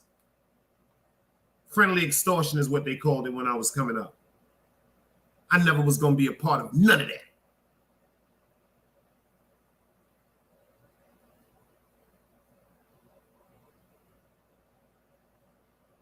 Allegedly, where I come from, educational purposes, the only friendly extortion I was with is if you think you're going to hustle on my block, you got to get the food from me. You ain't going to come to my block something that I built from the ground up like Ford, and distribute somebody else's merchandise. It's just recently where you started seeing these big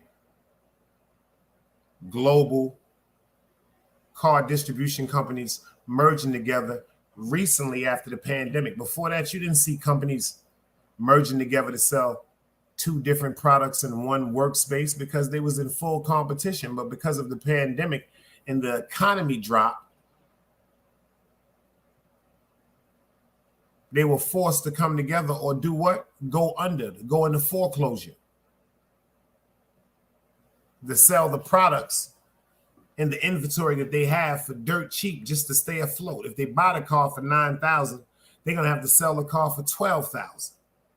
When opposed to the motherfucking pandemic, if they bought the car for $9,000 or $10,000, they could have sold it for $28,000, $29,000, $33,000. These is how companies stay afloat, because it's not too many people that's coming in with cash money to buy brand new cars, but they will come in lease, they will come in finance.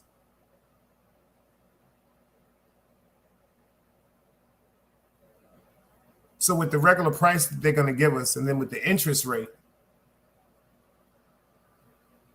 you know, the interest rate, that intelligent word for, because I got to wait for all this money, I'm going to make you pay some extra. That's going to be an extra fee also.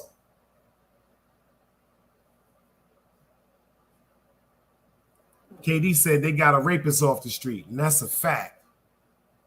But think about what Tube said. If they didn't move already, or if they're not in preparation for moving right now, knowing that situation, because it's been broadcasted in the police, and like Stone C, he's in the building, he's very familiar, he's from Dallas, in the neighborhood he's in. If it's not now, I could bet some money that they already have been moved. They're probably in a hotel right now.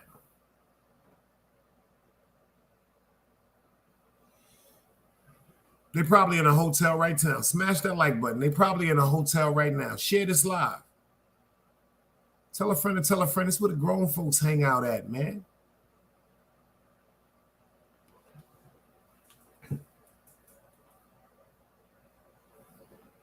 I'm so high. I've been trying to drop the link for about 10, 12 minutes. And I just did it. I got to stop fucking with this shit. But it won't be tonight. The fucked up part about it is all that money that they have at Crime Stoppers,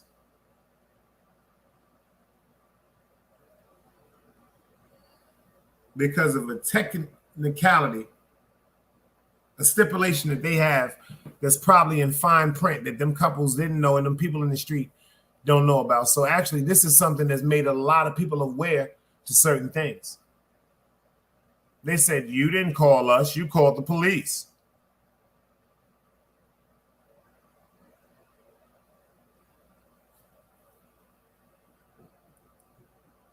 He said, OG, if you move and I have something like that happen to your little ones, you never cared. Or why would I be a person able to get close to your little ones? That's a fact. How can I love your kids?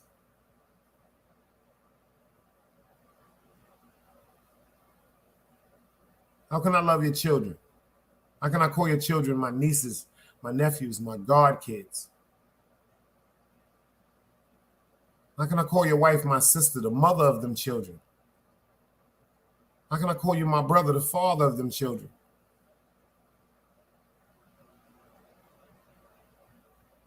Everybody is not, like they said, aggressive. It's just like when you tugging war, when you're playing tug of war with that rope. They usually put the weakest person in the front and the strongest person in the back. They call them the anchor.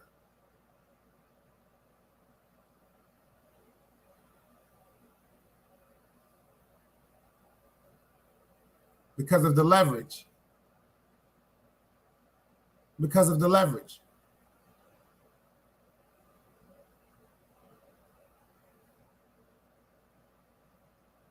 It's time to celebrate, y'all. The real ones have to be appreciated. The original ones cannot be duplicated. But the solid and the honorable ones are always supposed to be what? Congratulated.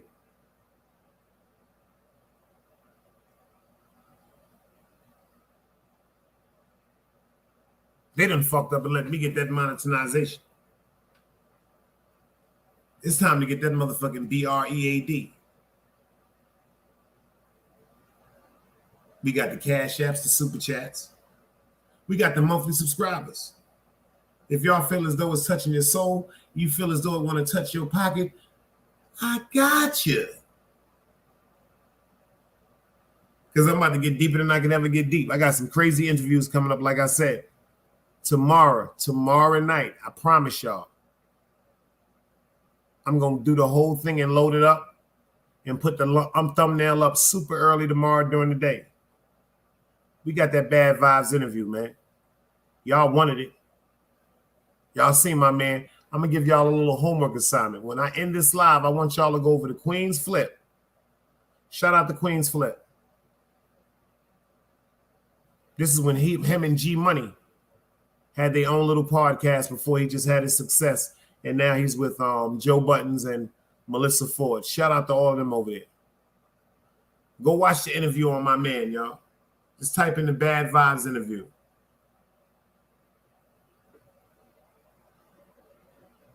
Shout out to Queen's Flip. But I think I'm going to put a little twist on it because of the personal relationship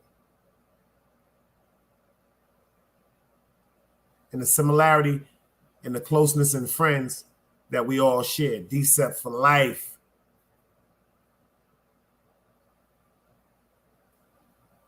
And I'm honored that he's going to take some time out of his busy life and his busy schedule to come up here and give it to y'all the way it need to be given to y'all. You know how we going to do it. It's going to stay respectful. I'm not doing certain things like certain things is done. When we have hosts over here and I interview them, my whole objective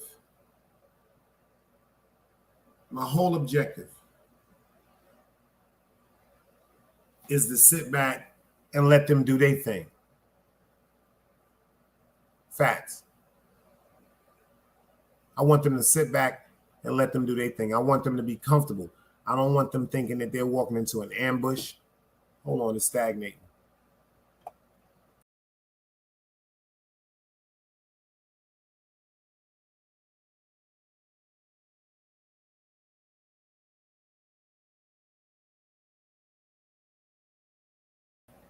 It might be the Casamigo. I thought it was stagnating.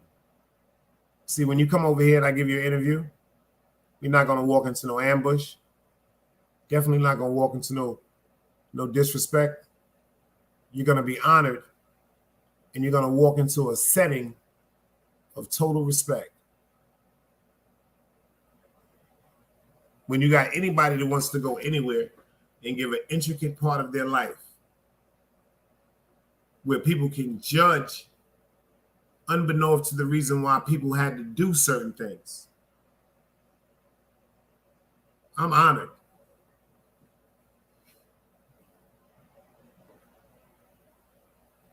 I don't even know if Behind the Bar is still up in here.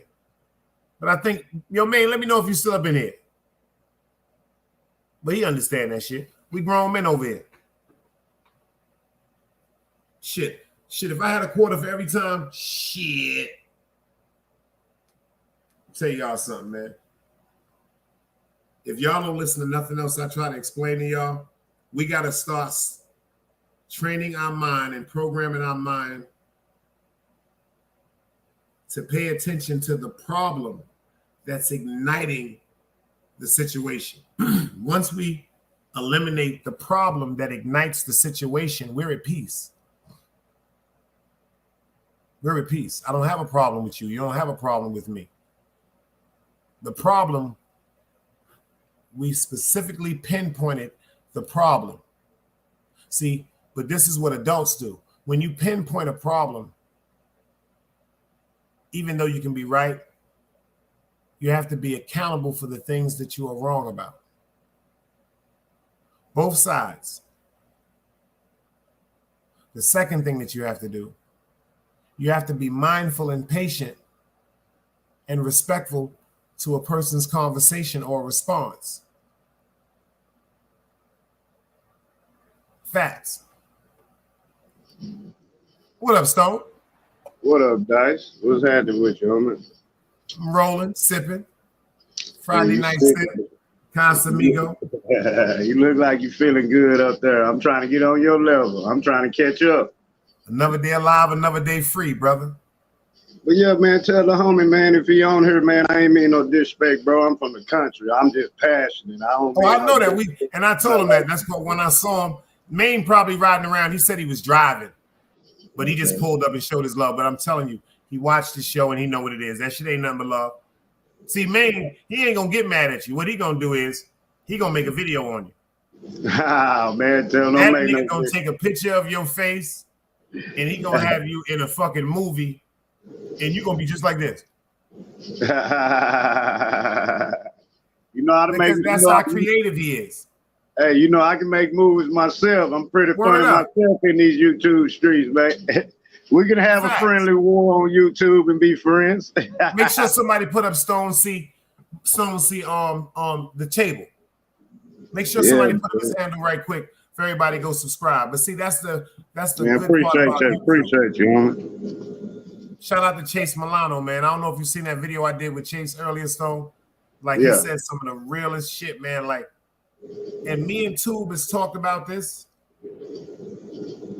Like what more is it gonna take for everybody to just say chill, y'all? Like, please, anybody on YouTube that know me, fuck with me behind the scene. Hold on, that shit is stagnating.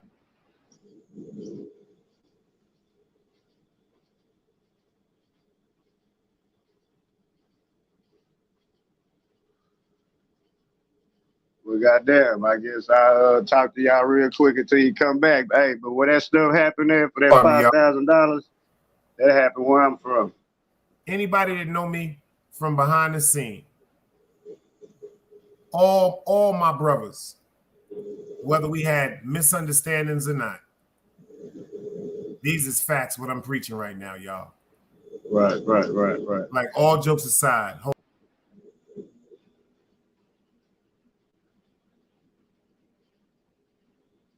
appreciate that, NY nigga. Appreciate you. FTC, appreciate you. Appreciate everybody, man. Y'all. Like, shout out to my man Wax AP. Shout out to Artist Morrison. Shout out to Trey. Shout out to DJ Velo.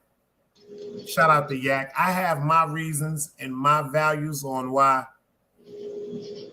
certain things I don't agree with and I choose not to get involved with. But I do pray for everybody to just wake up one day and say, you know what, let's focus on loving our families and just take a minute to sit back and breathe, man. Like, because I don't want to hear about nobody else getting hurt, y'all. If it can't be done like behind the bar, shout out to behind the bar. If it can't be done like Chase Miliano, like when he do it with some integrity, but he put some humor on it, and behind the bar, like I said, he's the creative genius with it. If it can't be done like that, y'all, don't do it at all, y'all. Like I'm guilty myself, and that's why it bothers me so fucking much. Yo, me and Tube was talking about this the other day. Yo, Tube, pull up, nigga, if you want to. Me and Tube was talking about this the other day, y'all. I see so many cases of hurt. Actions are seeming hypocritical. Right. Pay attention to what I'm saying, y'all. Me and my man went through some shit on YouTube because my fucking cheap ass got a straight talk plan. So many times me and my man argued and got at each other and bust our moves behind the scenes on the phone. And Compa ignore me, I ignore him. He called me back. Answer the phone, pussy. Answer the phone, Auntie Dice. And because of egos that were created because of insecurities and fears. Speaking for myself, insecurities because it made me feel less of a person because of what me and him was going through, and the fears on my behalf is damn, it went this far. That's when the ego come in. So when you're trying to communicate with ego, and unfortunately my phone was off, I don't get a message. So I see a video. What I do, I turn into motherfucking Humpty Dumpty, Winnie the Pooh, and come up here and voice my opinion with my passion and my adamancy. And then I think about that shit like the most ignorant, I've done so many stupid and ignorant things, like to make myself look stupid like that in front of y'all. If me and my man arguing, that's something totally different. But to bring it here, nah. Yeah. Hey, can I ask you something, Big Dice? Can I ask you something? Why you think? Because look, I'm the last person to talk. Man, I done been in so many YouTube beefs. It wasn't really till I start, Cross pulled me to the side one time. Like, hey man, woo. And I stayed in YouTube beefs. People stayed with my name in their mouth. It's like I reinvented myself when I started messing with y'all, right? But look, YouTube was new to everybody, bro. Nobody knew how to handle it. That's why nobody can say, well, you did this, I did that. Everybody did something in a way that harmed somebody. The thing is to learn from it, because we survived real streets. How we gonna survive the real streets? Then everybody get older, and then Lonzo, I see you in the building. Salute. Yeah, we got Chop in the building, yo too. What up, gangster? I can't call it, man. I can't call it. So what's the word, man? What's up with homie? My fault, son. Oh no, you good. But nah, I'm just saying, if people been friends Lonzo, in real life. All right, that's him. Oh, okay. Yo, we got Mr. Alonzo Hall in the building too. Y'all salute, brother, for pulling up, man. I'm glad you pulled up for this grown Friday night sip conversation. Salute, homie. Go ahead and get into it, Stone. My fault. But now, like I say, it's like an old school cat told me when me and my partners got into it in our early 30s. And like you and your friends, like what you speaking on, I don't get the point to where y'all survive the streets, y'all friends in the streets, but then the YouTube, everybody willing to throw it away, including me at one point. Like I had to check myself. I stayed in beef. Cross will tell you, Mecca will tell you, ask Mecca. I stayed in beef, but it was because I took it serious. I mean, because you called me a name, I'm going to react. But once I realized YouTube is not real, people just make it real. You dig what I'm saying? That's right. It's just content. It's not real. Ain't nobody. I mean, it ain't like everybody thousands of miles away or live in certain places. But most of the people that's on the live, ain't nobody really met each other in real life. So how can you hate a person you never met if everybody just sit down, take a chill pill, smoke them one, sip them one, and think about it? Come on, man. Everybody 35 and up, or some people 50 plus. Facts. On the internet arguing like the little kids do. What's the difference between 50-year-olds arguing, or anybody, even if you grown? What's the difference between us arguing or them kids showing guns on YouTube or Facebook? It's no difference. Because then if they look at us, well, my daddy, he on YouTube beefing with this person. F it. He don't care. It's the message we send is what's killing it. And then we too emotional on this YouTube. It's not real. And once everybody realized that it's not real personal feelings, I mean, certain people gonna argue. I mean, grown folks debate is a grown folks debate. It ain't for us to hate each other and say, man, I don't like you. Nah, right. Heck no, man. We can agree to disagree and shit and have a drink and smoke one right after that. You know what I mean? That's why I be having to watch myself. That's why I'm, shit, what a homie is. I'm probably, is that him? That ain't him, is it? But no, that's yeah. not him. That's my man. First of all, if you're interested in some insurance, that's Mr. Alonzo Hall. We did a great interview, and he enlightened us on some real smooth shit pertaining to that insurance and the ups and downs and the finagles about it. Great brother, great brother. See, them the type of cats you want on the panel. See, I'm trying to learn something. I done did the beefing. That's why I don't do it on my channel no more. Yeah, man. The thing about it that you said, Stone, that was so strong is like, I think about something. One thing I'm saying, and I'm not gonna toot my own horn, but I'm gonna say this, and I'm so glad I'm who I am.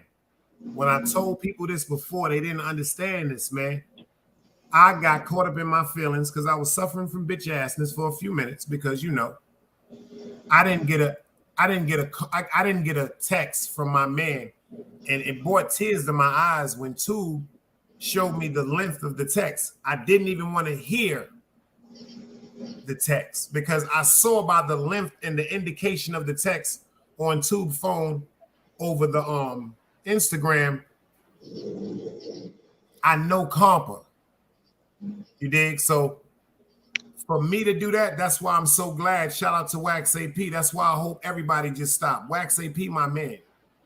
He got a lot of shit going on that people don't really understand. And unfortunately, this YouTube shit is eating away at my man.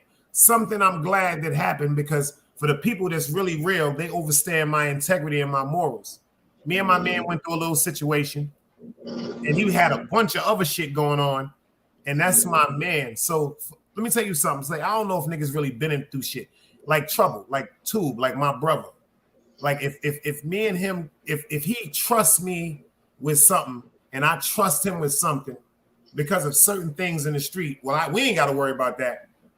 But that rapport that me and Trouble got at that time, me and Wax didn't have that rapport. So in the rapport that me and Trouble got, me and Wax don't have that rapport. But what I'm saying is, if a man feels as though someone that he let into his space or his heart as a friend betrays him, he has every right to display that, whether it's through vocal, anger, aggression,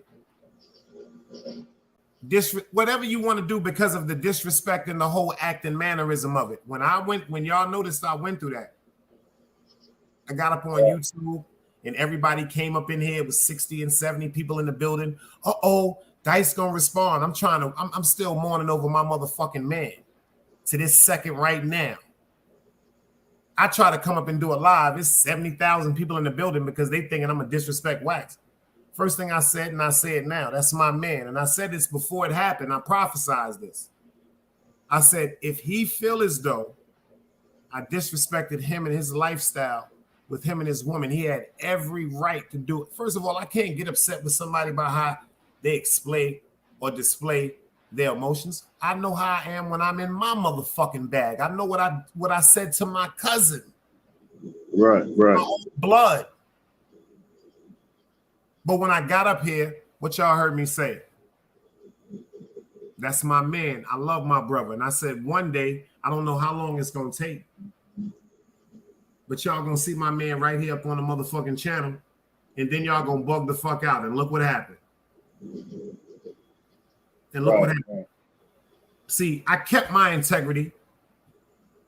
Fuck, I look like getting up here talking about my man and shit he going through, especially personally in his fucking life. I don't do sucker shit like that. I feel so fucking appalled and like a sucker because of the shit I went through with my bro Compa. So to all the people that were a part of that one situation where everybody came together and said, you know what? It's time for us to come together as one and put everything to the back and let bygones be bygones. It's not too late to start over, y'all. We can wake up right now and everybody with the power to start their broadcast can start a broadcast, and instead of putting up a thumbnail with some type of disrespect or a thumbnail with some type of insulting where people are going to come to gravitate to because they have wicked spirits, put up a thumbnail like a white flag. How about that? How about put up a thumbnail of a white flag saying, you know what? I've came to my senses, y'all. We all was cool one time. We all said some hurtful shit. Ain't no blood been shed. If we can't get it right, let's just go all the ways and just send each other some love and some blessings, man. This world is evil, man. Facts. Right about that, bro. And the cold part about it is damn near like you got to beat for somebody to get the views in. That's why I ain't rocking like that no more. Stone, see, that's wrong book, man. The only reason why I stepped up on anybody's platform is because I thought my man was about to go through something. That if that don't show y'all my fucking heart and my loyalty, you people are crazy. I've been the ghost of Utica Avenue before power. They was calling me the ghost before power. Before the TV show Power, Dice was the ghost of Utica Avenue. I do not like motherfuckers seeing me. I don't fuck with people. Utica.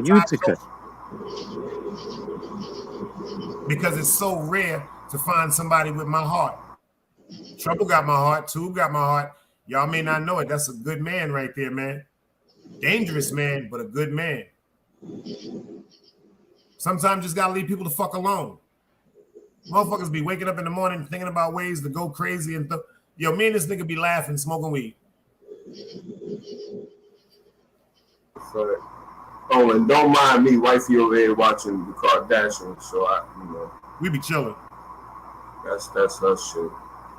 Once it's past a certain time. Yo, Alonzo, tell us something good, baby. Good news. I just closed another nice annuity, but hit that cash app. Hit that super chat. I'm monetized. You see it in the bottom of your screen. Let's go. No doubt. But yeah, man, I'm in the building, watching. I saw it was a free link.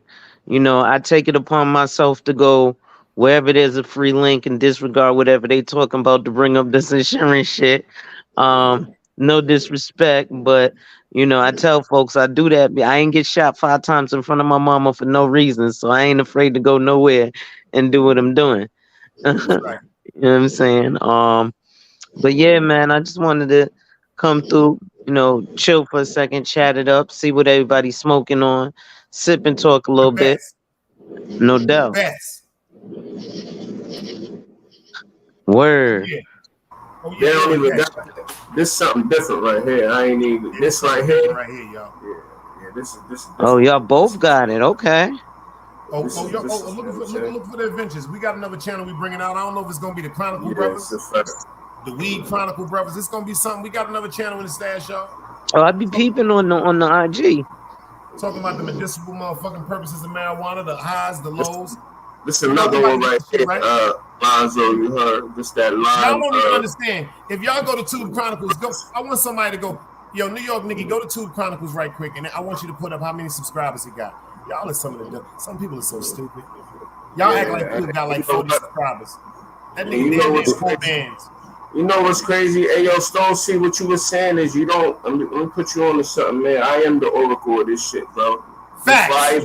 Let me tell you something, man. Before I even worried about subscribers, I was worried about the numbers of what I'm gonna do when I get the subscribers, how much money I will make. You feel me? So I was more on the analytics in the numbers side, than worried about who was in the building or who was the fans or who was subscribed. You get what I'm saying? Because that's not what it's about, man. So when you said that you have to come at people, no, you don't. You ain't gotta sell your soul to come at people, bro. That's a fact, man.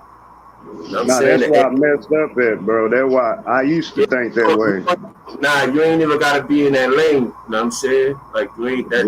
You know, you don't have to do that to get your numbers, man. If you focus on who's in the building, then that's where you gonna go wrong. I don't care if I have. It don't nobody have to come to my building. I'm almost at 4,000. Yo, pardon me, too.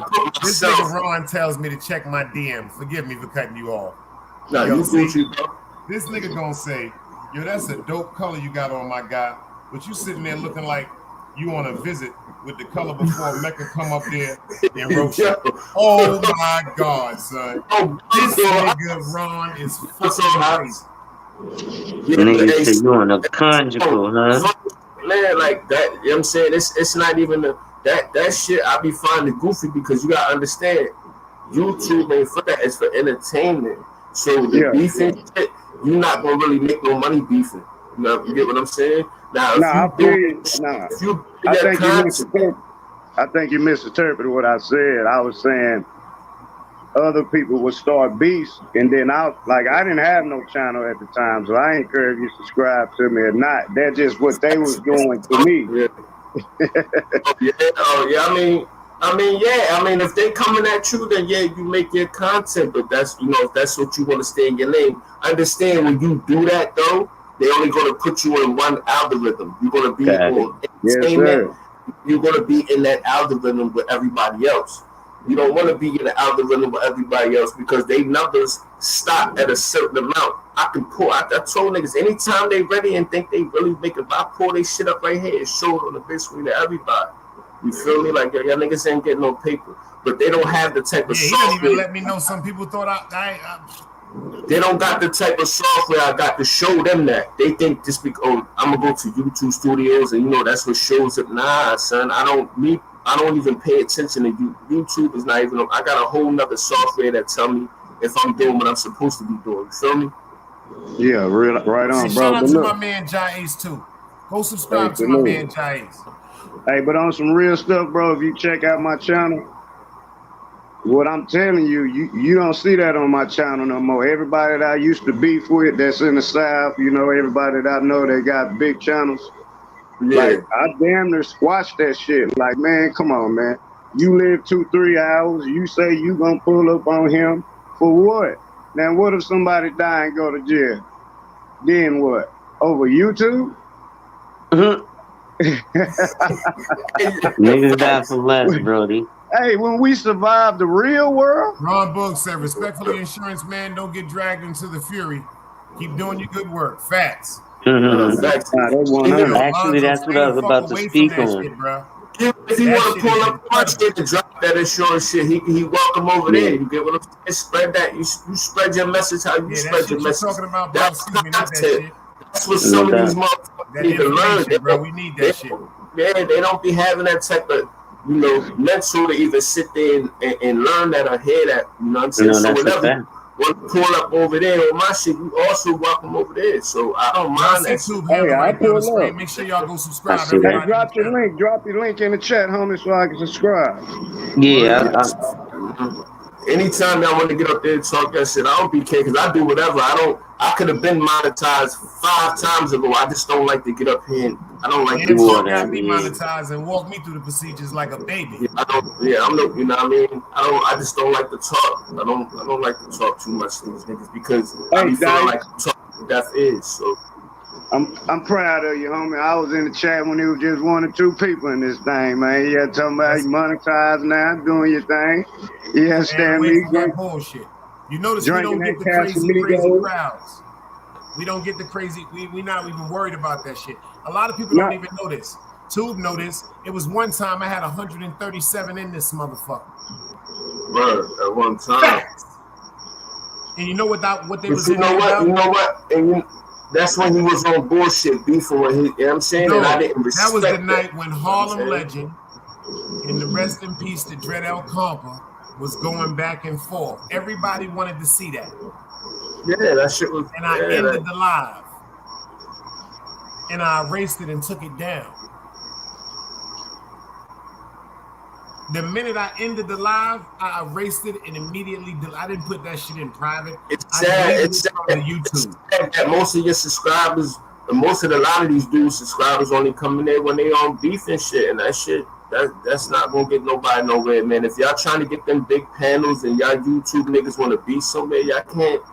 A person ain't gonna invest their money into y'all niggas. Y'all niggas is get up on here with the goofy shit. Nobody investing their money into that. Who gonna invest their money into your shit? I mean, FTC was there. FTC was there. Everybody was there. Ron Boggs, New York. Everybody was there. Like that shit was going crazy. And then you know what? That shit had me so caught up in the hype. I said 130. That shit said 87, 91. That shit had me like this. Yeah, I was in there for that. Watching them. Remember, I came back to China Brim for popping up, even though he be doing some crazy shit. Shout out to China Brim. That nigga said, yo, check this out. Respectfully, homie, in this shit. One of the greatest things he told me to do. Don't get it twisted. I don't agree with some of the shit China be doing, but he tried to school me to a lot of shit, and he forewarned me. This is China Lane, though. He forewarned me to a lot of shit. China good at what he do, man. Ain't nobody can take that from that nigga. Ain't nobody. You gotta understand, I started my shit because of him and all. So, he just good at what he do. Facts. Hey, Tube, I just subscribed to you, homie. I respect that. I'm right behind you. I got you. That's a fact. Yeah, we ain't got no See, time that's what I where like, we bro. fucked up was, yo, let me tell you Oh, something. my bad. Anybody, this is the best advice I can give to anybody that want to be a YouTube content creator. Oh, because I'm employed by YouTube. I done banged 2 niggas. They got a day to take that shit down. I went to HR on 2 niggas today. You went to HR? Yes, sir. Yes, sir, Stone. You know why I went to HR? Due to the fact if I physically contact somebody on the workplace, that is what? Terms of termination. Hey, yo, no funny shit. I told Dice I wouldn't get up here and argue with one of these niggas, boy. I'm not arguing with no grown ass men on no internet, boy. These niggas is work. These niggas is different. You hear me? I never even seen niggas is different. You know what? Oh, I mean, shit. I ain't gonna call him big homie because y'all. we equal these days, but he was on he was watching one of the lives one day. He's like, man, what the hell is you doing? You arguing with people you up here screaming and yelling, and then I got my boy Crossing Born pulling me like, man, what the hell is wrong with you? That's you wasting energy. Yeah, I mean, I didn't know, Yo, bro. you gotta do me a favor. You gotta do me a favor, Lonzo. You put it in the back chat. Yo, Lonzo, if you can go on your cell phone or if you can go into your computer. Yeah, I seen he put it in the back chat. Down in the post. It's coming into the private chat with us. Yeah, he put it in the Let me see if I can paste it. Hold on. Let me see something. Hold on. I'm kind of nice. Let me see something right quick. Nice, I like how you do that, man. It's money for everybody on this YouTube streets, man. Instead of beefing, you can't make no money if you beefing. Nah, you're not. And certain people, if there is sponsors and stuff watching y'all, nigga ain't putting that bread up for you niggas to be up there fucking no money up, man. That's a fact, man. Square business, bro. Who wants to be hearing y'all? I mean, you got some people that might invest in that shit, but then most of the people now they trying to get a positive message out there. Niggas don't want to hear that. There's plenty of shit I can get up here and get on, but I'm not speaking to these dudes, man. I love to help dudes that want to get some money out of this shit. I know that. You see what he just said? I ain't mean to cut him off. It's some real. I just did it right there. I done got kind of nice. Hey, can you put it in back chat, Dice? I'm about to put it up for you right now. I know some real shit I ain't gonna talk about. Like I know some real shit with some real fraudulent shit on this shit. And niggas, the person that I just be glad niggas understand. You know what I'm saying? Like sometimes just love me for who I am, bro, because I'm more honorable than niggas really give niggas credit for, you dig? Real, that's all I gotta say. I'm more honorable than niggas really give niggas credit for, you dig? Because like, and I'm gonna put it out there. If I wanted to, Stone, I'm so nice, my nigga. Fuck YouTube taking your shit. I take your chin respectfully, my nigga. Hey, respectfully. Take your shit, bro. Word. Hey, fuck they gonna do. I'll take your shit. You'll be up there with nothing. You saying? Hey, you talking my language. Shit. That out there because I don't beef with niggas to be up here trying to take because I want everybody to eat off this shit. I don't be caring if that's what I'll be doing what I want to do on my page. You know what I'm saying? I know about the copyright shit. I know all that shit. Feel me? Y'all see right there, that's Mr. Alonzo Hall right there, y'all. That's his handle right there. Yeah, I subbed the bro already. I'm already on this shit. No doubt. Thank you. Stone C right there, y'all. Alonzo, put it in the back check. Because I'm on my phone. I can't copy it. It's right there on the front right now on your phone, Stone. Stone, you can't go behind the bar, man. I hope y'all squash that shit. Yeah, that nigga have you up there looking like. Hold on. Let's go back. I'm gonna let it be that, but let me get my piece out, son. I'm nice on this shit. You hear me? I'm nice, bro. I just don't be showing my craft on here. You the type of nigga I need on my team. Behind the bar is man. If I was on his, if I did shows and talk, I could do all the stuff he does. I just did the copy and paste. He taught me all that shit. Oh yeah, I got it. I already got it. Look stupid. I was not about to ask him how to do that shit. Tube seem like me and you make a great team. You better ask Wax. I done went on his show and destroyed it. He looking for me right now. Stone, I've been looking for you. Man, I'm just hot sign though. You dig what I'm saying? I don't mean nothing by it. Hey, yo, I see you in the building. Salute, bro. Appreciate you for pulling up, brother. Friday night. What's in your cup? ain't got insurance. This nigga crazy. Y'all bugs crazy, he said. Oh shit, that nigga Ron Boog said the insurance man don't care if people go at each other. They might ain't got no insurance. Yo, this is a funny dude, son. I'm more of a type. I be trying to squash me. I'd rather see everybody eat on something they passionate about. If you ain't passionate about it, I don't give a fuck about you because that's not your passion. But if you're passionate about it, I'm gonna see everybody eat off of this shit and I help you. You know what I'm saying? But if you want fuck shit and you just want to, nah, nigga, I don't go play with somebody else or something. Go raise somebody else up. Hey, pardon me though. I just want to make sure I'm subscribing. Alonzo Hall, the All-Star. Oh no, the All-Star. Yeah, that's me. Oh, yeah, I need you, man. You got a name like that, the All-Star. Oh yeah, that nigga knows some shit about that fucking insurance. Hey, I just subscribed to you. I'm trying to get in that game. You talk about in terms of the sales of it or in terms of just having protection? I could talk about both. If you big dice know once I get going, I get going. Like you said, Trump, you want to hear somebody passionate, you about to hear it. He on his game with that shit, y'all. Hey, can you give it? The thing about me, I be paying attention. Sharp is where I is with the computer, bro. So I don't mind the person, you know what I'm saying, that's passionate about what they working and doing, bro. That's what I'm trying to say. Y'all niggas ain't gonna fuck my high up tonight. Stone C, you gonna have to go watch the interview I did. I'm high. Y'all ain't gonna have me up here sitting like I'm in goddamn class. And I done been drinking Casamigo and smoking all day. You sound like one of my uncles. I'm gonna keep it funky with you, because my man Alonzo, let me tell you something. That nigga get on that computer. Yeah, I already know. When I'm talking about, he will have you dead quiet. Yeah, I already know. I heard that nigga. Like you're not paying attention to the shit.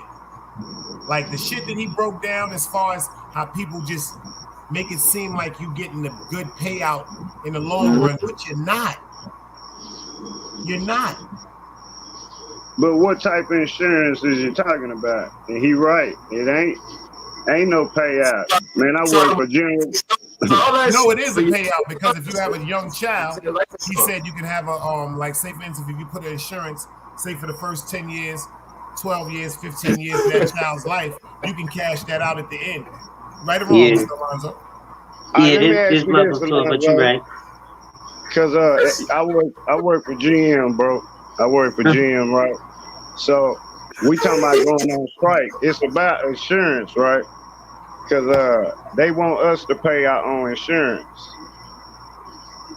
I don't know if you work in them type of matters, but what do you think about the working man have to pay their own insurance?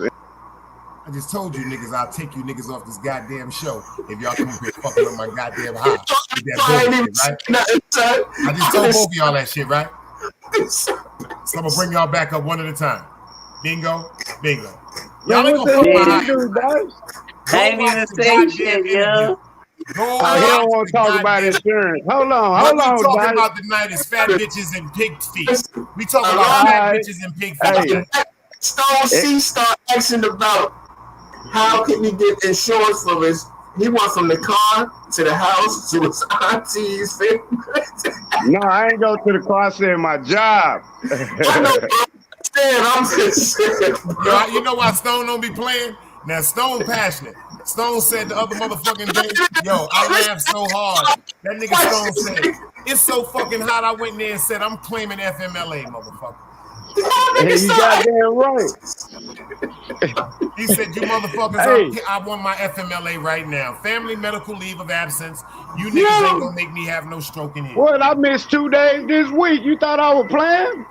Yo, I know the game, man. Goddamn, I am a union rep too. Oh, me too. I was with motherfucker. I was one of the best stewards ever, man. Oh well, we got something in common. You see how we shuck and jive, and we all got. Dice don't want to hear this. He say he don't want to hear nothing about no union. He don't want to hear nothing about no insurance. He won't talk about goddamn. Nah, I'm fucking with y'all. I'm about to roll up again. Y'all can do. Bad bitches and pig feet. I think my man broke up. No, I'm bullshitting. I'm bullshitting, y'all. Yeah, we're celebrating tonight, man. I'm happy about this monetization. I'm happy everybody came here to spread some love. Y'all, I'm about to roll up. I'm just bullshitting, y'all. Well, I'm gonna roll up one too then. Hell, My man, shit, he fuck came in it. here earlier. I really didn't want to talk about that shit. And he came in here. I noticed I ain't seen him. He might be still in here, but I noticed he backed up because his channel went from talking about you don't know me. And one thing I know in the street, like my man Tube told me one day, me and him laughed about that shit. I don't give a fuck about what niggas talking about. Niggas don't know me. I mean, that's a fact. And that's a you fact. Understand, niggas don't know the other person on the other side. That's why because I'm more respectful. I'm more respectful. Just like I said. And one thing about me, if you start talking that God body shit and you supposed to be God body or something, and you know that's supposed to be your brother. Once since your brother was a clown, it wasn't that I was checking him. But me personally, I'm gonna speak for myself on this, y'all. And that's gonna tell you niggas, man. It's a lot of you motherfuckers that Trump, they cool. They but fuck them niggas, boy. Facts. I'm gonna be live. I like that shit. Yo, I'm telling you, Stone.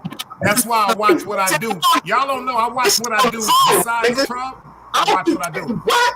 Because I'm not gonna play. And yo, respectfully, Stone, what you ever I'll fuck with you, nigga. I'll fuck with you. Keep preaching. I'm shutting up.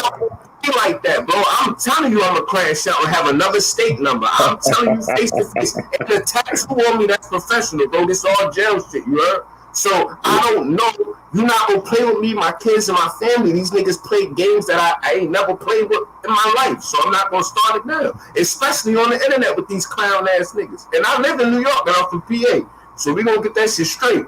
You feel me? Hey, and man. I move everywhere I go. But what I'm not going to do is sell my soul and get up here and talk and argue with another nigga. For what? I'm not wasting my energy. I don't understand how these niggas do it. How these niggas even got females or anything. I can't. I'm doing that shit, my That's nigga. real. How you getting money? See, but I'm going to tell you at the same time. So hold it down, y'all. I'm going to use the bathroom. Hold it down. I just certain shit. You know what I'm saying? That's why I said you don't have to go at people to get views. It's not about that, man. You know what I'm saying? Fuck with that. I'm going at y'all niggas now since Dice went away. I'm gonna talk about some insurance right quick. Nah, I'm fucking with if that's what you want to do, I'm gonna let you talk because it's some shit I might need to know. I'm gonna keep it a bed. Facts. You know? So, like I said, I'm gonna tell y'all quick how I got into selling life insurance. 2008, 3 days before Mother's Day, I got shot 5 times in front of my mom's in the Trey 4. That's Winston-Salem, North Carolina, for those who don't know. Fast forward, I basically cut my teeth on Wall Street, started with Aflac. It's a little bit of a blanket company. So one thing that I'm going to just shoot from the hip real quick and kind of drop some shit on y'all. Feel free to unmute and ask quick questions, right? But peep game. So one thing that people hit people with in their head all the time, especially black folks, right? Our community is, hey, you know, $100,000 life insurance policy is $50 a month. And we're just like, oh, okay, cool. But the reality is, how did you come up with that number? If the person doesn't do that, then they're literally just out there to make money off of you and not really help you. So there's a place you can go yourself online that's a not-for-profit organization, because insurance agents, we get paid hefty.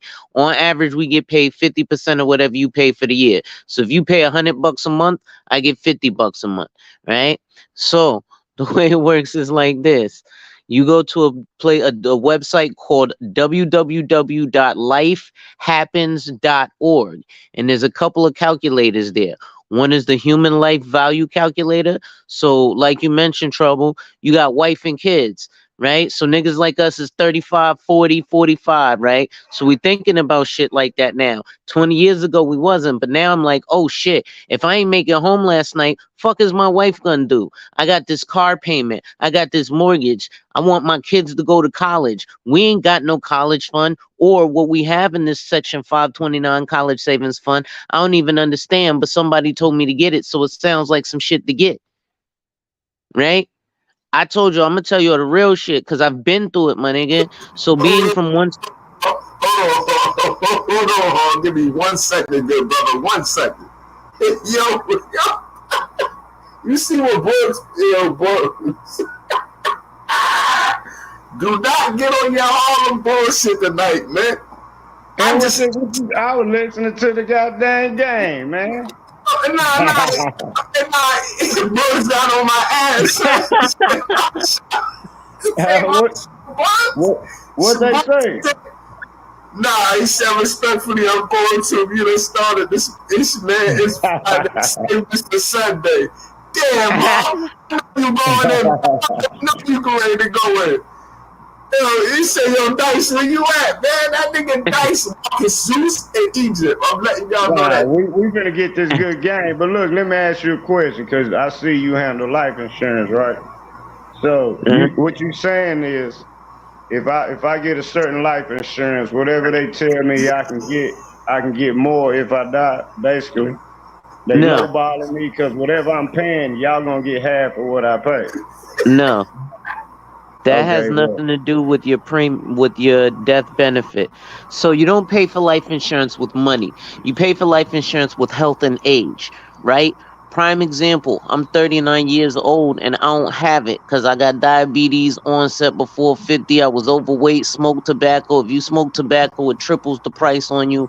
Like I said, there's a lot of gems. Up on YouTube with no shirt on. Yeah. Showing tattoos and bullet wounds. Shout out to Alonzo Hall for this game, y'all. Yeah, man. Them guys got something in common. I'm rolling up, man. You know, I absorb this shit, y'all. Oh, word. Shit, I need to roll up my damn self. It's 1:30 in the morning. I'm rolling up as I'm listening to the insurance. Big Dice came my back fault. Let me keep spitting. You see how y'all no, I'm fucking with y'all. Go ahead, roll. Man, look at this. I'm going. Look. Bye.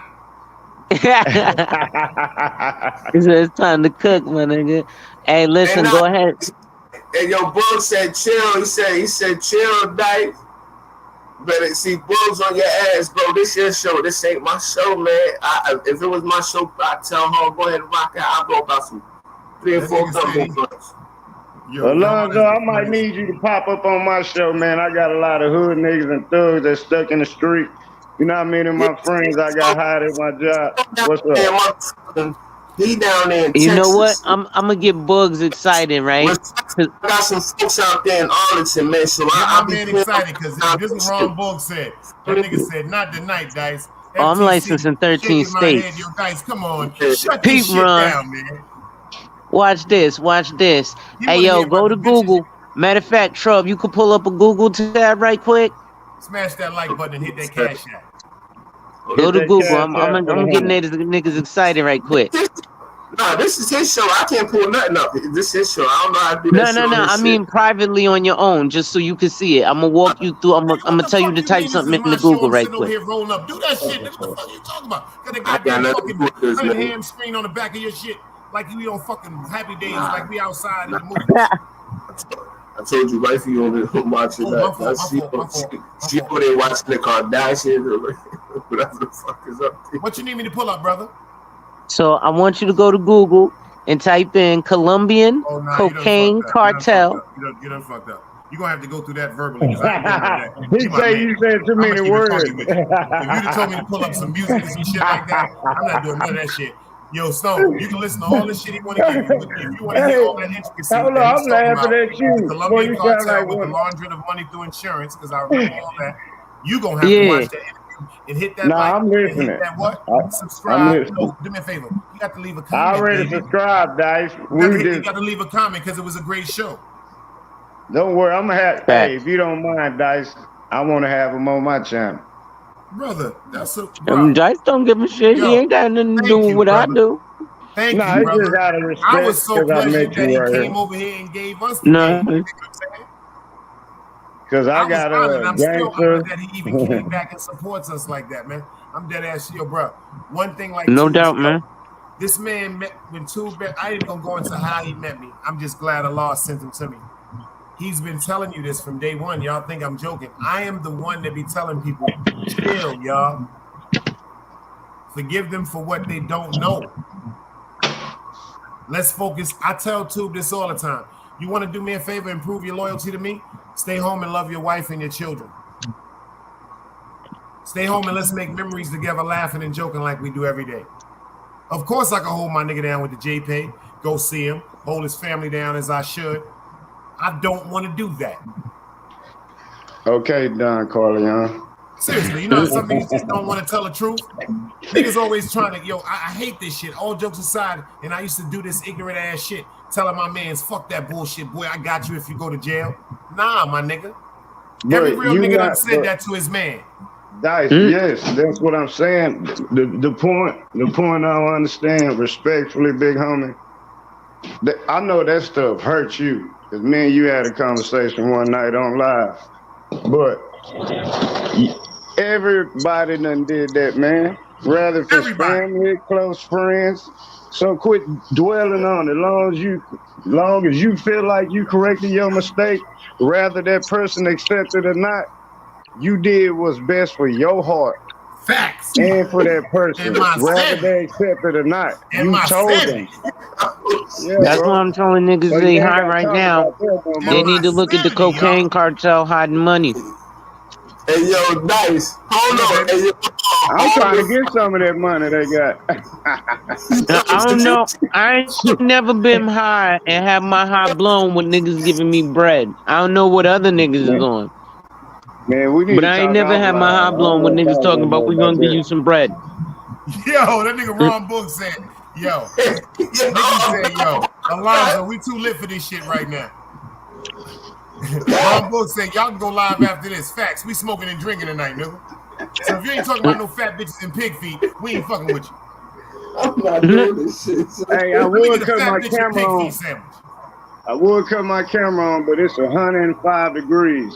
And it's I'm in Texas, man. It's so hot. That's why I cut my camera off. I can't put that shirt back on. Nigga, it's sticking to my chest. Yeah, nah. But we in record heat numbers, bro. In Texas, we in record numbers. Also. Yeah, now the whole look. Magnificent Mecca. Texas, Alabama, Arkansas, Oklahoma, all the way up, even to New York, having record numbers right now. But where me and you at, all the way back down to where I'm at in Florida, say, man, Las Vegas, I'm supposed to be in Vegas next week at the fight, man. I'm thinking about canceling my tickets because they not letting you off the plane because people passing out in the plane before they even land. Ron said, hope you got insurance. It's sticking to your chest. Ron, you own one tonight. Ron, what you sipping on? I need to buy that tomorrow. Yo, it's Friday night sip, y'all. Y'all, a lot of people don't know this, but I do this for combo. If y'all know this. He on it like your boy. He said, I'm going to disregard everything and talk insurance. Combo, let me tell you something. Lonzo, I wish you could have met Combo, because if you'd have came up here with that insurance shit and he was alive, you'd have wanted to kill him, son. Oh, man, I love it. He'd have been like, go on and scat with that bullshit chat. God would have came at him from the rip. He'd have been like, man, But 2 days later, and then 2 days later, you'd have popped up on the second run. You'd have seen a totally different side of him, and he'd have been like, go ahead and bust a move now. What you were saying? Oh, yeah. That's well, just listen, who he was, man. when I do shit like, if I show you all a video I got, which is Pocket Watching with June, where I show my paycheck. Pause. I don't like to hear no man sucking his teeth behind the screen. Oh, I'm chewing on gum, Brody. Chill. That's why we don't let King Craig go up here. Hold on. Let me get on Dice real quick. Dice, you my boy. Dice on tonight, ain't he? He catching everything. I've been drinking since 2:30. Hey, that Casamigo on your butt, boy. Hey, man, we on the side. He caught that nigga smacking his teeth. I know he on one. You hear me?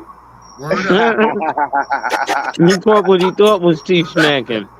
Yeah. I'm just glad everybody people in the house safe. Friday night, everybody chilling. Ain't no drama. Ain't no negativity.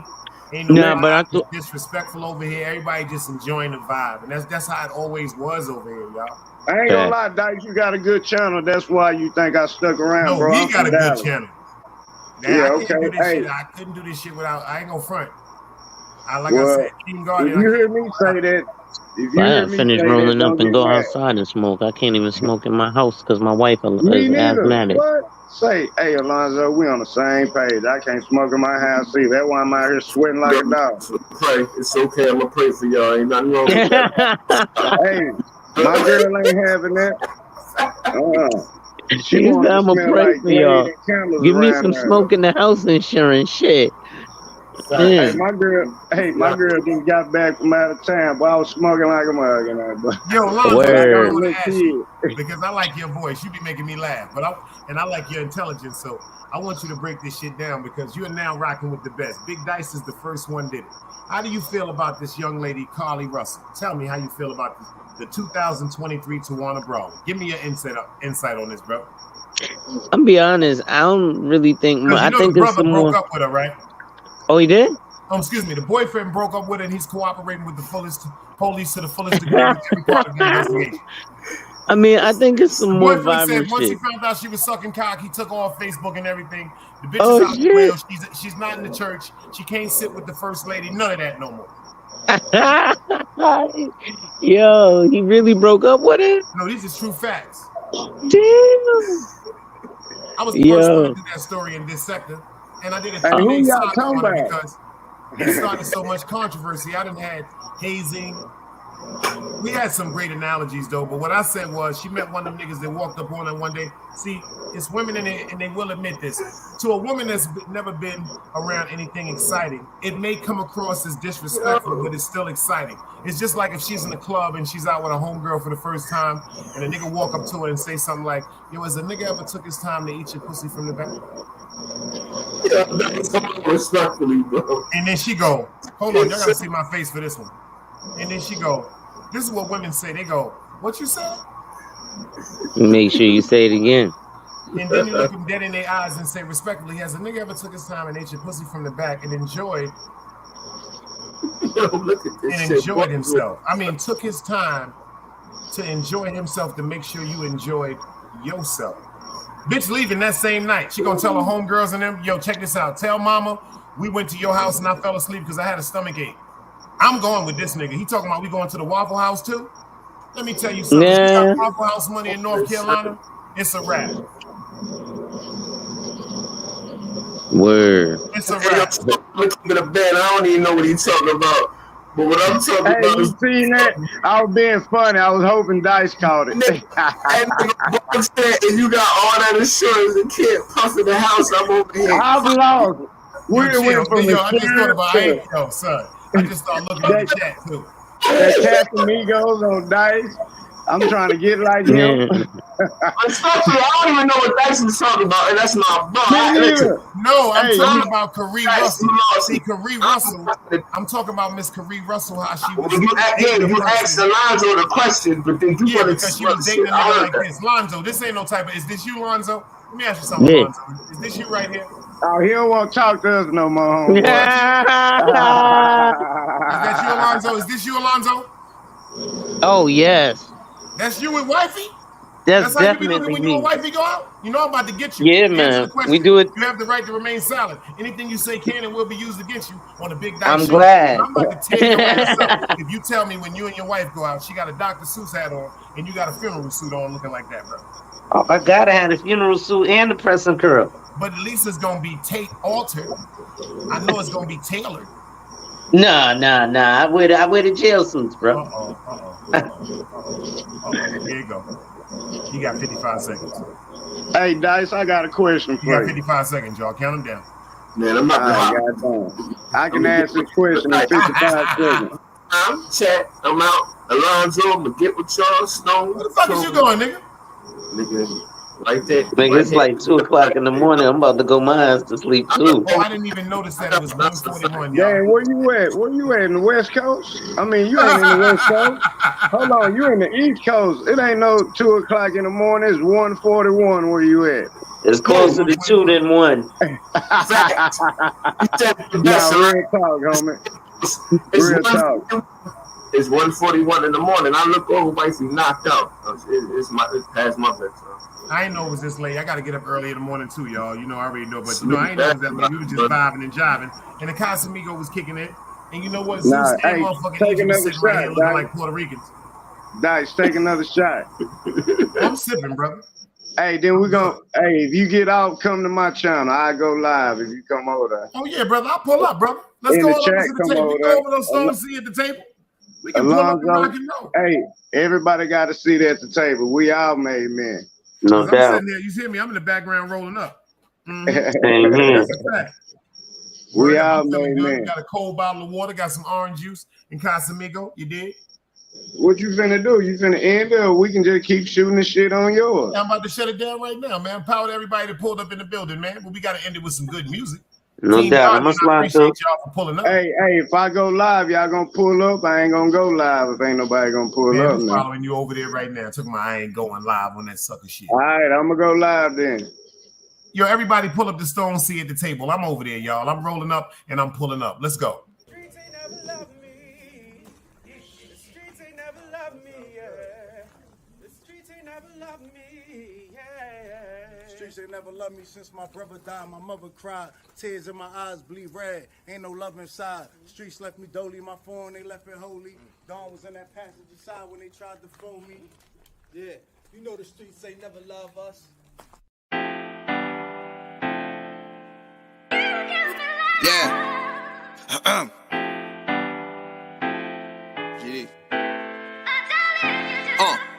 I've been shot, I was left with a zipper on my stomach, nigga. You know these streets ain't never loved me. I've been stabbed, I've been left with a zipper on my stomach, nigga. You know the streets ain't never loved me.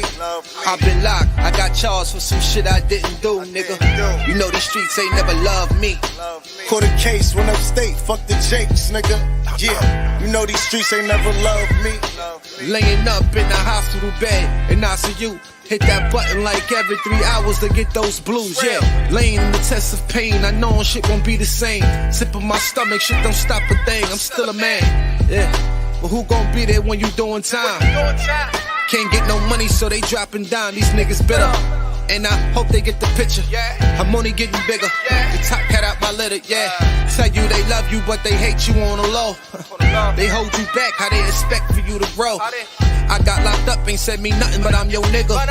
My body numb, I got no feelings for you niggas. I'm from what niggas will shoot you right here in these hallways. If you got trust in that loyalty goes a long way. These size 11s, these pussies can't walk a mile in.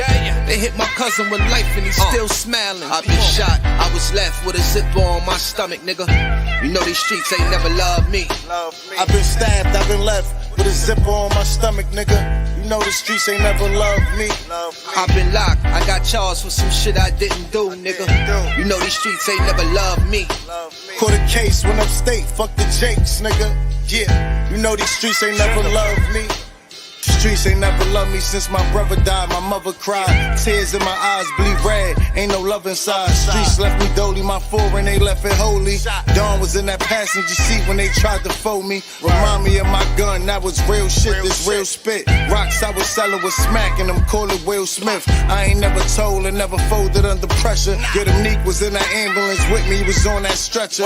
Niggas tried to take my life. I couldn't tell you who. Many men might not make it. I'm here to tell the truth. Me and J.I.F, that's my brother, you know we moving tight. Brown boys fuck with the family and I'ma get them that. This my testimony, solid, all the rest is phony. Merrick niggas come at the fam and send your best opponent. I was stabbed, I was left with a zipper on my stomach, nigga. I know the streets ain't never loved me. He was shot, he was left with a zipper on his stomach, nigga. You know the streets ain't never loved us. Gang.